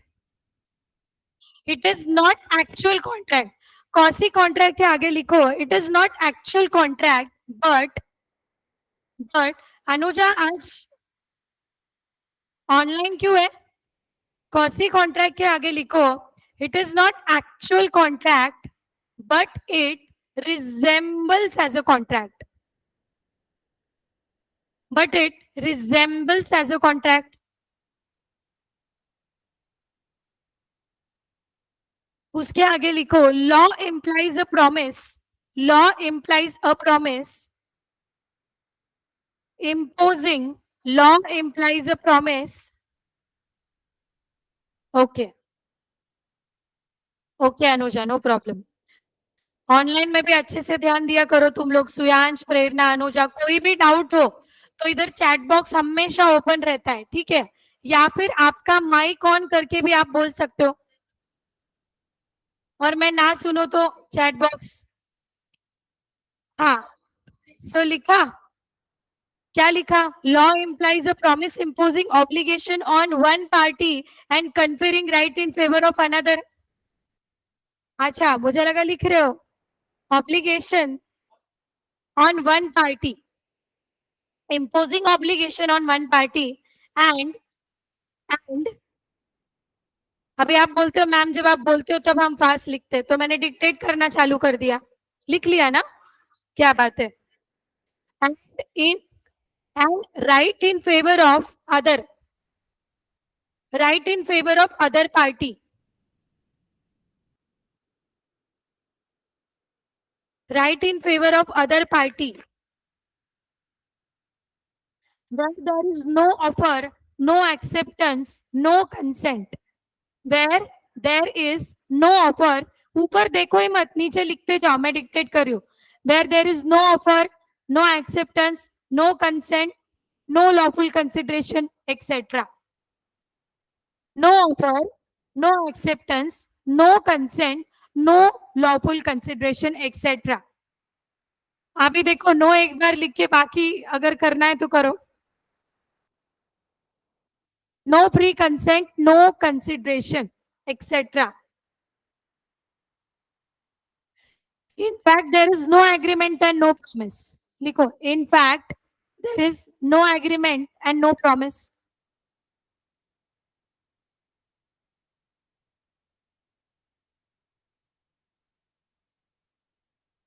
But court recognize them as a, but court recognize them as a relations resembling those of contracts. Court recognize them as a relations resembling those of contracts.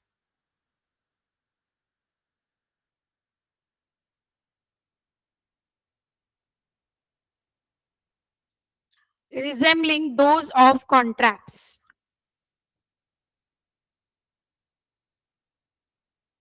Contracts.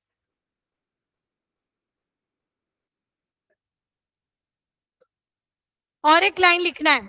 Quasi contract are based on principle of, quasi contract are based on principle of equity, justice and good conscience. ये जो सारे अपने ethics होते हैं ना, सच्चा भाव, quasi contract based on principle of equity, justice and good conscience, समानता, न्याय और अच्छी वागणूक. Equity, justice and good conscience. Equity is equality. Equity is not that वो शेयर्स वाला इक्विटी. सी लॉ में बहुत अलग अलग मीनिंग्स है. शेयर्स वाला आपका इक्विटी डिबेंचर बॉन्ड नहीं. Equity is equality. हो गया. गुड कंसेंस, अच्छी वागणूक.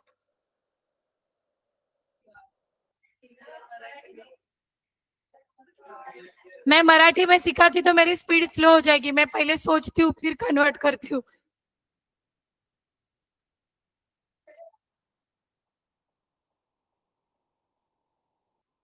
कॉसी और constructive contract based upon the maxim. Definition नहीं, अभी ये तो पॉइंटर है ना. अगला पॉइंट लिखो. Quasi contract rest upon the maxim. क्या मैक्सिम है? No man must grow rich out of another person loss. अपन बोलते ना किसी के चोरी से अपन थोड़ी घर बांधने वाले ऐसे कुछ बोलते ना अपन, कि तुम लोग नहीं बोलते हो. पूरा बोलो. कॉसी और constructive contract rest upon the maxim no man must grow rich out of another person loss.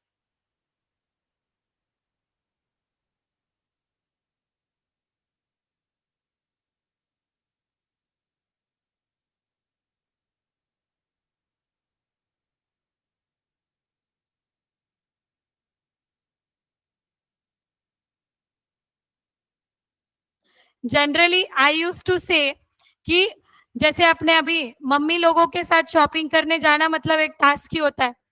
तो अगर मम्मी लोग बहुत ज्यादा बार्गेनिंग करने लग गए तो आई जनरली से कि उनके 100-200 के डिस्काउंट से अपन क्या घर नहीं बांधने वाले.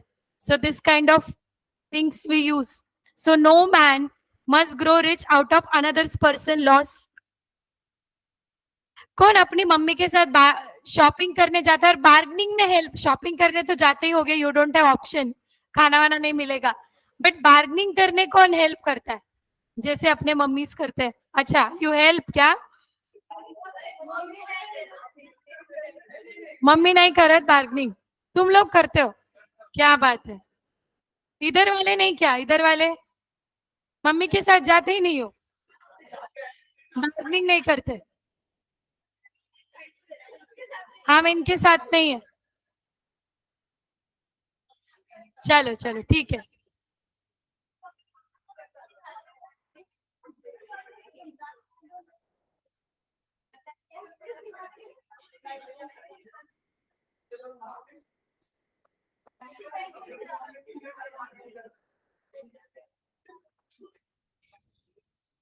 फीचर्स ऑफ कॉसी कॉन्ट्रैक्ट लिखो. Features of quasi contract.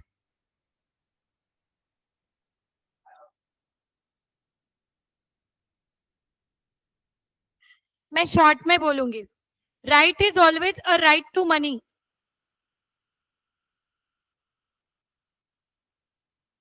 नहीं तो ऐसे लिखो. There is always right to money. There is always right to money चलेगा. नंबर 1. नंबर 2 लिखो.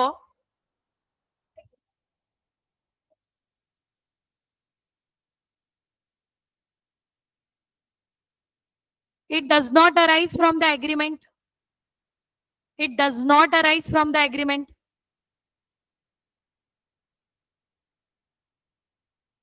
It is right against particular person.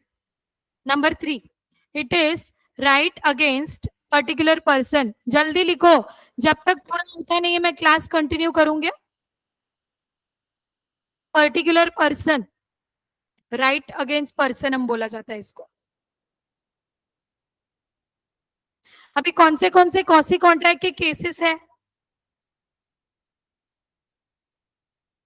Case number 1 लिखो. केस नंबर 1 लिखो. Cases cases लिखो, cases of quasi contract.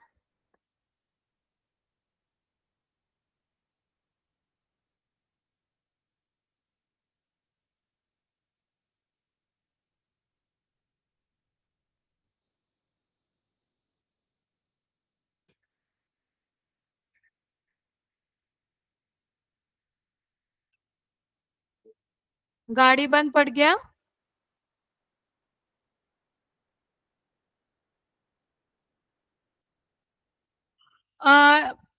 Claim for necessaries में लिखो, if necessaries are supplied to incapable person. Heading लिखो, heading लिख लिया. हाँ लिखो, इफ necessaries are supplied to incapable person, then supplier is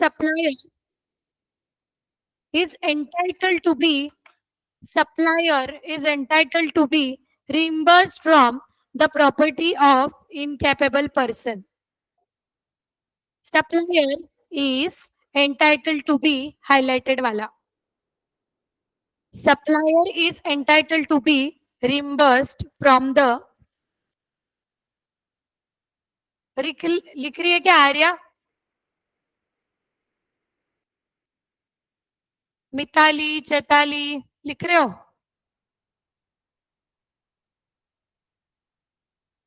बस खत्म, इतना ही लिखना है. आज नहीं, अभी इतना है. Payment interested person.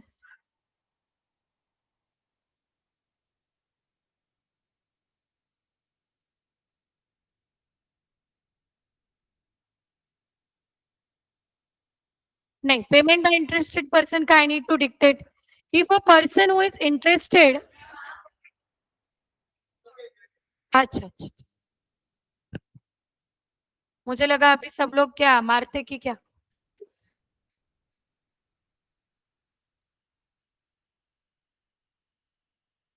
Payment by interested person, बस हेडलाइन डाल दो, मुझे उसका डिक्टेट करना है आपको. इधर ही हूँ, 10:30 तक इधर ही हूँ. अच्छा, लेक्चर एक्सटेंड करूँ, ठीक है.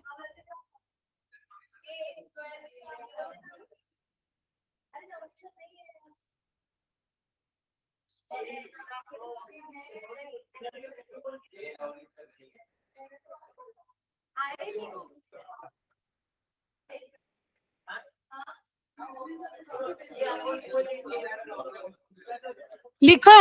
हाँ, if interested person make payment in the contract, if interested person के आगे ब्रैकेट में बेनिफिशियरी भी लिख सकते हो, आप बाद में कंफ्यूज नहीं होगे. If interested person make payment in the contract which another is bound by the law to pay, which another is bound by the law to pay, is which another is bound by law to pay, is entitled to be reimbursed by the other. Is entitled to be reimbursed by the other.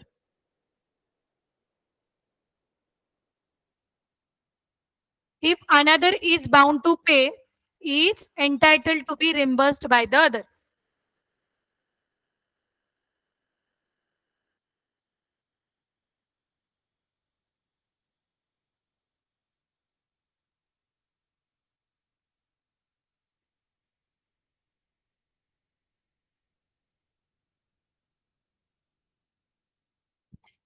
Next लिखो, obligation of a person enjoying benefit of non-gratuitous act. 10:30 तक पूरा लिखना होना चाहिए, नहीं तो we will extend.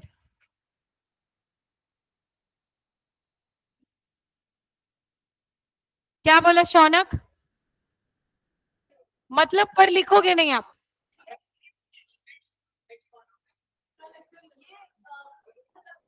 Sarcasm था कि रियलिटी है क्या? अच्छा, मुझे लगा तुम लोग सार्केज्म में बोल रहे हो मेरे को. अच्छा, यूनिट खत्म कर देंगे. Okay done. It is already over.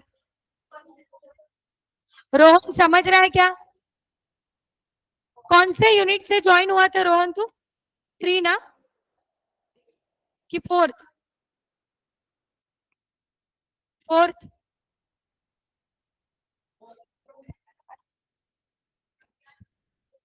Headline डाल दो बस। देखो, if any person enjoy the benefit of non gratuitous act, if any person enjoy the benefit of non-gratuitous act, then then he is bound to pay, then he is bound to pay compensation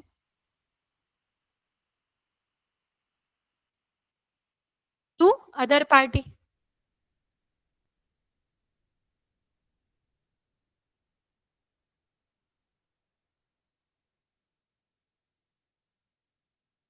For receiving the नीचे की line लिखो, for receiving the compensation plaintiff should prove, ये 3 चीजें लिख लो। plaintiff should prove, आप short में लिखोगे in your own word तो भी चलेगा। मुझे कौन से कीवर्ड्स चाहिए बस मैं आपको हाईलाइट करके देती हूँ।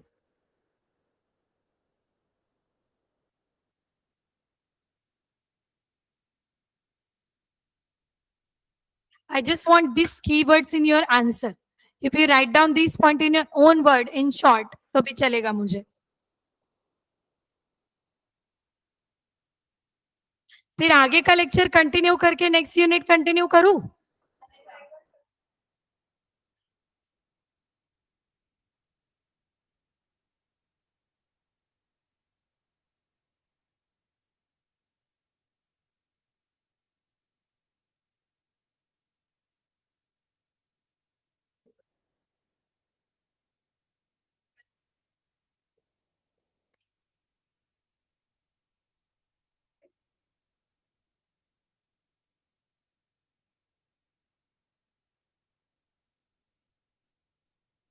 हो गया? लिखने पे फोकस करो, पटपट लिखो।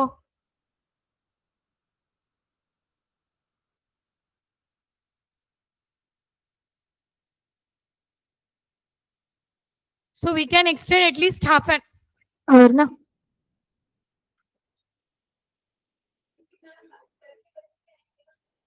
12th के बच्चे नहीं आए तो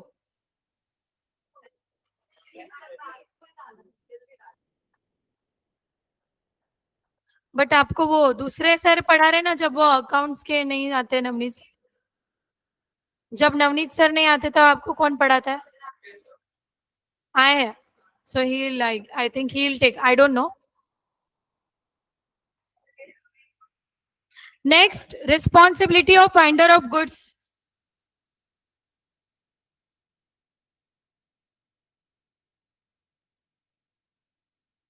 फाइंडर ऑफ गुड्स मतलब क्या? The person who finds the goods, लिखने की जरूरत है? फाइंडर ऑफ गुड्स की क्या रिस्पॉन्सिबिलिटीज है वो लिख लो। To take proper care as a man of ordinary prudence, not to appropriate. Appropriate के आगे आप हिंदी में लिख लो गिरवी रखना, फिर कंफ्यूज हो जाओगे। Write down this 3 points.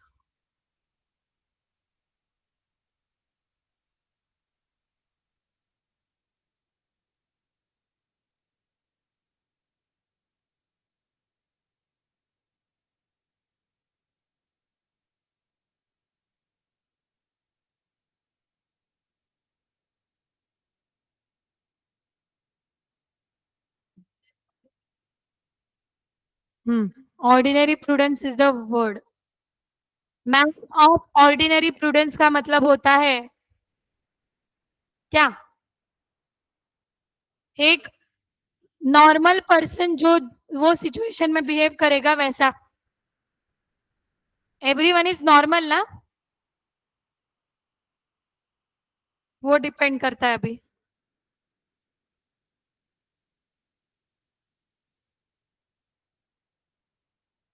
Done. Next.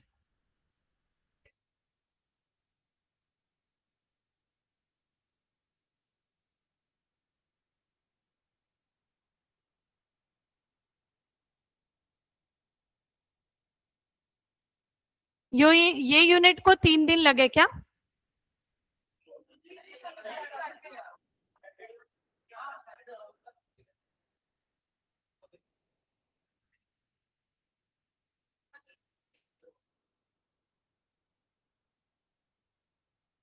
You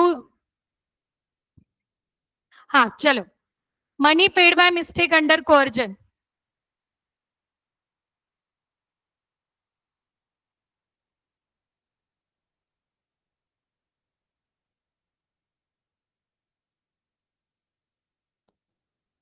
money paid by mistake और under coercion, both will be recoverable. पैसा देना है.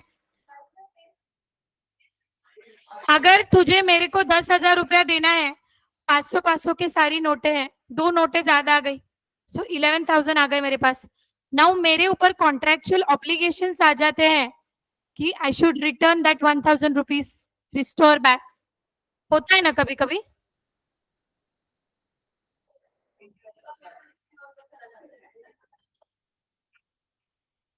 तो वो पर्सन ने क्या पैसा रीपे करना चाहिए गलत पर्सन को गया तो?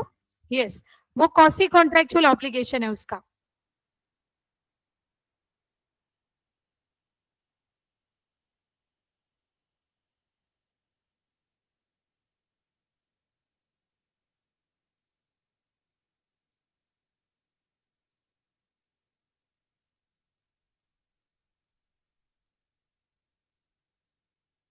अभी ये जो जीएसटी वगैरह या फिर लेट से कोई टैक्सेस होते हैं, और आपने अगर ऑलरेडी एक्स्ट्रा पे करके रखा है गवर्नमेंट को, तो उनके पास वो रिजर्व रहता है.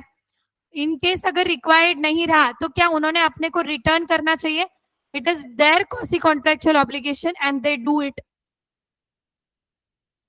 इलेक्ट्रिसिटी बिल जो होता है, अगर आपने एक्सेस पे कर दिया तो उनके पास रिजर्व रहता है, दे एडजस्ट इट, और they generally they adjust it.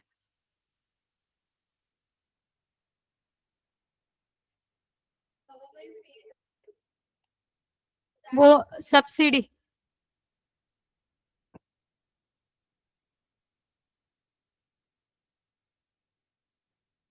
Done. नहीं नहीं नहीं.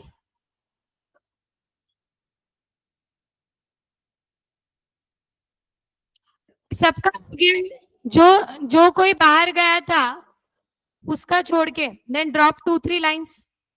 चलो, ये लिख लो, आपके रेगुलर में ही लिख लो. कौसी कॉन्ट्रैक्ट के 2 पॉइंट है, कॉन्ट्रैक्ट के 2 पॉइंट है. बाद में इतना लिख लो, फिर ले लो बाजू वाली के पास.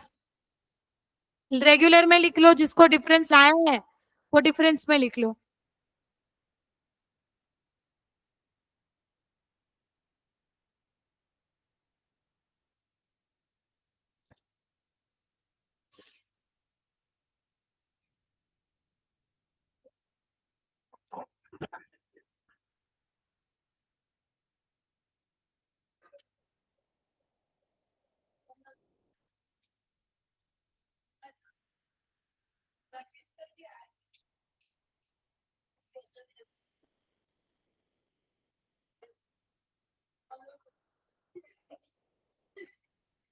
चलो चलो, लिखो लिखो लिखो. हो गया. लाइन मार रहे हो? आराम से मारो. अच्छे से मारो.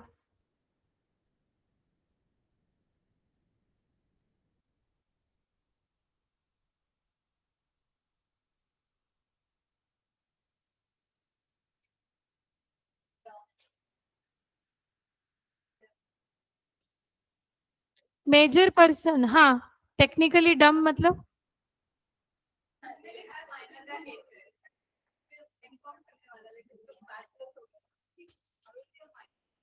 हाँ, वो जो क्वेश्चन था ना, तो मैंने इसके लिए बोला कंसीडर बीकॉम. वो इंस्टीट्यूट के एंड से गलती थी.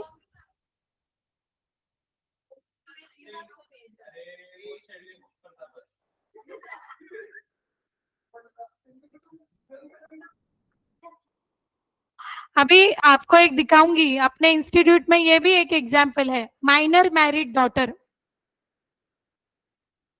दिखाऊंगी। Minor, how minor can be married. एक एक एग्जाम्पल था कि बाबा एक पर्सन है, उसकी डॉटर है, but she is minor and she is married, तो उसके related case I will show you. ऐसी गलतियां एक्सपेक्टेड है, नो प्रॉब्लम। सो वो आप सुधारा करो। इंस्टीट्यूट, हाँ हो गया ना। हो गया तो जाना नहीं है, अगला और क्वेश्चन सॉल्व करना है। We have 8 minutes in hand.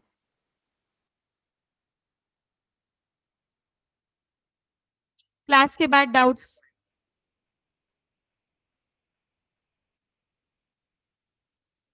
Section 53 क्या, शौनक?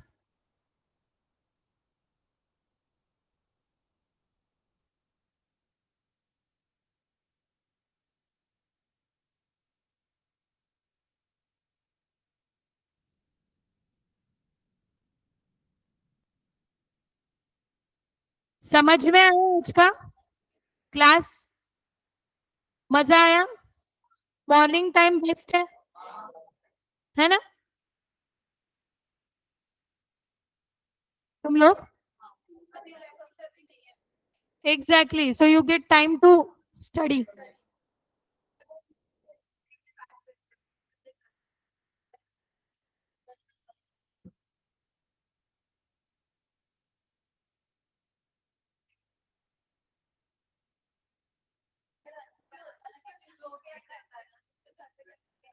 क्वेश्चन नंबर 6 देखो तो।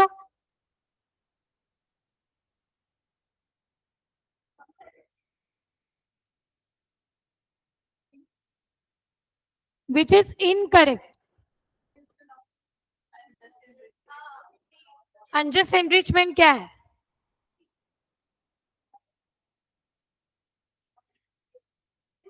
अनजस्ट एनरिचमेंट का मतलब होता है नो मैन, वो जो मैगजीन है ना, उसका लैटिन वर्ड है अनजस्ट एनरिचमेंट। तो no man must grow rich out of loss of another, that is unjust enrichment. जैसे कंसिडरेशन का क्विड प्रो क्यों है, वैसे ही वो जो मैगजीन का मीनिंग था इंग्लिश में मैगजीन का, उसका Latin word is unjust enrichment. No man will grow rich out of the another's loss. लिख लेना, वो मैक्सिम के वहां पे लिख लेना, that is unjust enrichment.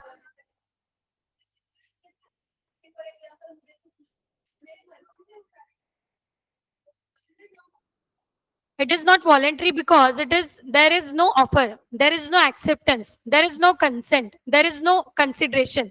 It is, it is because you are picking up the goods on your own, does not means the contract is voluntary, है ना? डन। अनजस्ट, वो जो मैक्सिम लिखा ना अपन ने, उसके ब्रैकेट में लैटिन वर्ड लिख देना अनजस्ट एनरिचमेंट। देन हाँ, नंबर 11 सॉल्व करो। Should take care of the goods as a, finder of goods should always take care of the goods as a Bailey.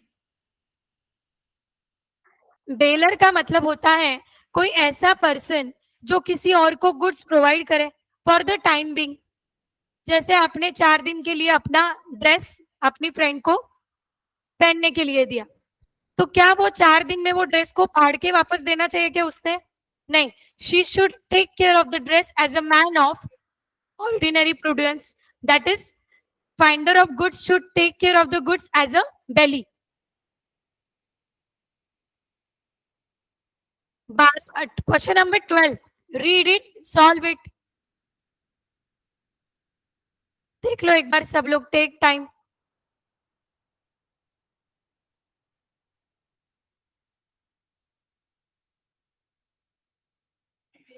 Food खा लिया, खाना। Obligation, person enjoying benefit under non gratitude act. समझा क्या सबको? Okay. Question number 3 दिख रहा है। P left his carriage on these premises. P का कोई पार्सल है, उसने डी के प्रीमाइसेस में भूल गया. Landlord of D Cs the carriage against the rent due from D. अभी डी ने क्या किया था, रेंट नहीं दिया था उसके प्रीमाइसेस का, बिल्डिंग का. तो ये जो कैरेज है, ये पार्सल क्या कर लिया, लैंडलॉर्ड ने सीज कर लिया. लैंडलॉर्ड को क्या लगा कि ये कैरेज किसका है, डी का, ऐसा लगा उनको. he paid the rent and got his carriage released. P को ध्यान में आया, अरे मेरे पार्सल के साथ क्या हुआ है. सो पी ने उस कैरेज का रेंट पे कर दिया, या प्रीमाइसेस का रेंट पे कर दिया, और उसके कैरेज को रिलीज कर लिया, छुड़वा लिया. Now can P recover the amount from D. कौन से पॉइंट के अंतर्गत, कौन से सेक्शन के तहत ये आंसर बोला. Person, I want the rule. Exactly. Can you write the answer by your own? I want provision conclusion. Conclusion में फैक्ट के साथ इसको रिलेट करना, ठीक है. राइट डाउन, चलो आंसर लिखो ही, चलो लिखो. फैक्ट मत लिखो. I want provision and conclusion, और कंक्लूजन जब फाइनल लिखोगे आप, यस और no, so related with question. Right down, start, लिखो. क्या 3-4 मिनट लगेगा. I want provision, payment by interested person. Good catch, मतलब एकदम अच्छे से समझा है, लिखना है अभी. प्रोविजन वैसी की वैसी, वैसी की वैसी मतलब in your own words, but आपके कीवर्ड्स आने चाहिए. होशियार बच्चे हो गए हो तुम लोग अभी एकदम. नहीं, इट वॉज बाय हार्ट. घर वाले क्या बोलते हैं,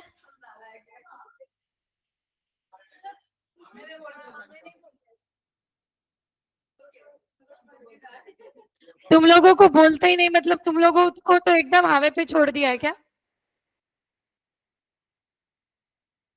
लिख प्रियांक, आंसर लिख पाएगा, तू नहीं था वो कंसेप्ट के टाइम पे. क्या कबीर सिंह, अच्छे से समझा देना, कोर्जन नहीं करना है, कोर्जन नहीं समझाना है, पेमेंट बाय इंटरेस्टेड पर्सन समझाना है.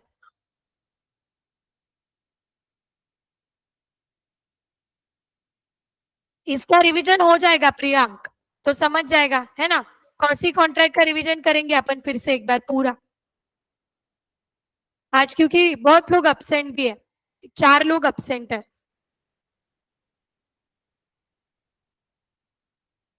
साहिल आ रहा है क्या क्लासेस को, सैटरडे भी नहीं था, आज भी नहीं है.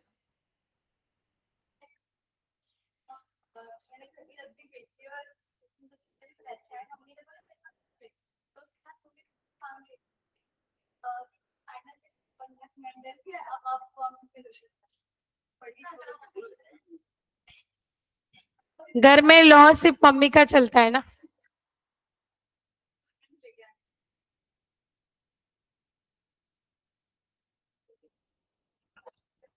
यस यस सुयांश, अभी आज भी मैंने एक्चुअली स्टार्टिंग में मैं वो आंसर आपको लिखवाने वाली थी, बट आज भी I have started with the unit only. So next class में मुझे पहले याद कराना. क्वेश्चन 3 यूनिट 5 का रह गया तो रह ही गया. टुमारो वी विल कंटिन्यू, और यूनिट 5 के और कुछ क्वेश्चंस है वो अपने को सॉल्व करने हैं. सो टुमारो पहले अपन 2-4 क्वेश्चन सॉल्व करेंगे, then I will start with new unit.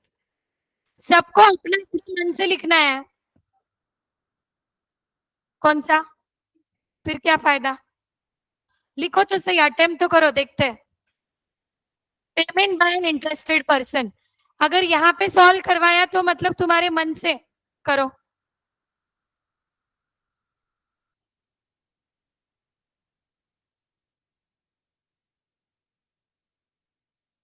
Priya, can you write the answer. आज का जो डिस्कशन हुआ है उसके बेसिस पे यहाँ पे अभी यू डोंट नो कि आंसर को कैसे लिखना है ना, ट्रिक. बट अभी तक जैसे 11-10 तक जैसे आप आंसर लिखते आए हो थियरी, वैसा लिख के बताए तो भी चलेगा. आंसर शुड बी यस और नो, और उसके आगे we need, I need explanation. ठीक है, कैसा लिखना है मैं बाद में उसको पूरा फॉर्मेट बता दूंगी. Rohan, can you write the answer? Write down. Yes. Question ही नहीं समझा? अरे बाप रे. ओके. पी का सामान भूल गया है डी के प्रीमाइसेस में. ओके. और डी भी वो प्रीमाइसेस पे रेंट पे रहता है. अभी वो प्रीमाइसेस का जो ओनर है, लैंडलॉर्ड है, उसने क्या सोचा, ये जो पार्सल है ये किसका है? डी का है. और उसने क्या किया, पार्सल को सीज कर लिया, जब्त कर लिया, उसके कस्टडी में ले लिया. क्यों? तो बोले जब तक डी तो मेरा रेंट नहीं देगा प्रीमाइसेस का, मैं तेरा पार्सल नहीं दूंगा. अभी ये चक्कर में पी फंस गया.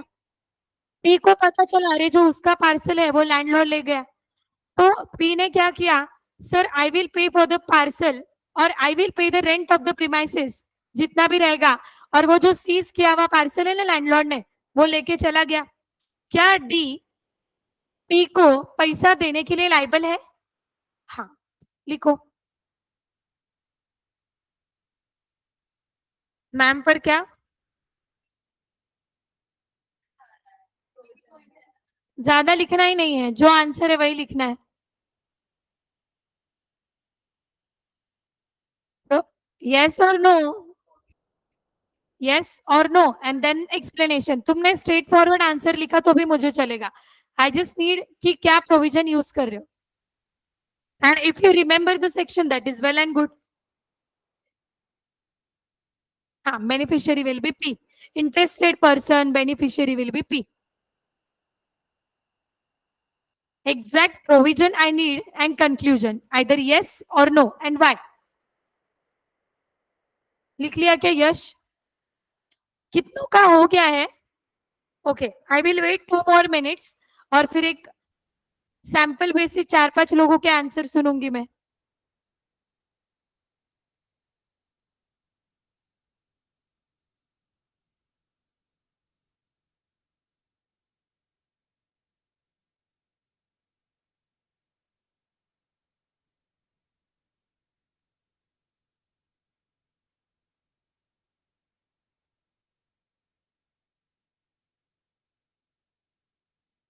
कौन सी क्लास, कितना लेट, क्या हो गया? 10:30 बजे के? कौन से क्लास को आया तू? कौन से क्लास को आया?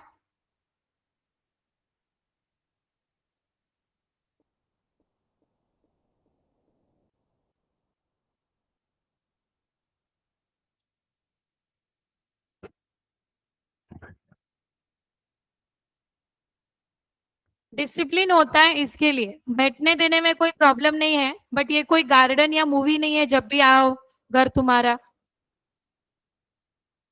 If you are coming after the law का क्लास, देन वही क्लास में आना चाहिए फैकल्टी बाहर जाने के बाद.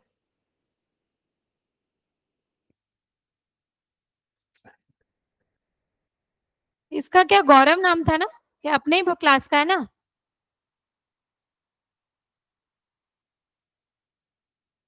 हाँ.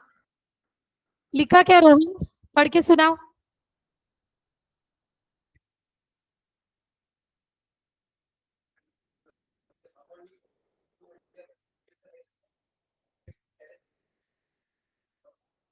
Okay.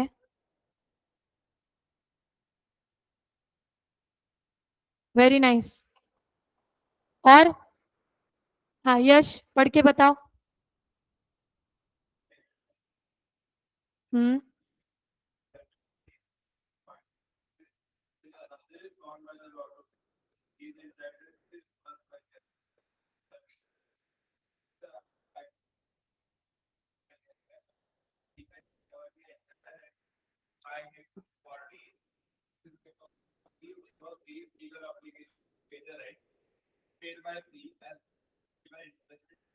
Hmm.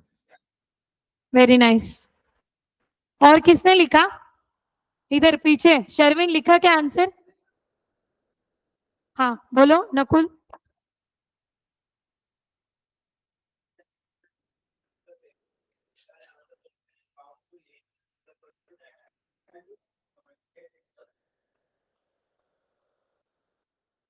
Yes.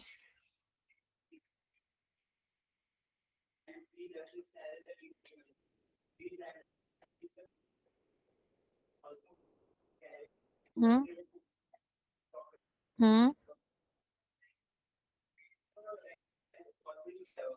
Carriage. Hmm.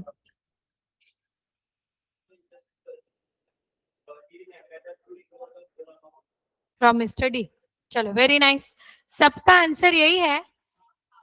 Okay. We will stop here for the day. Tomorrow we will continue.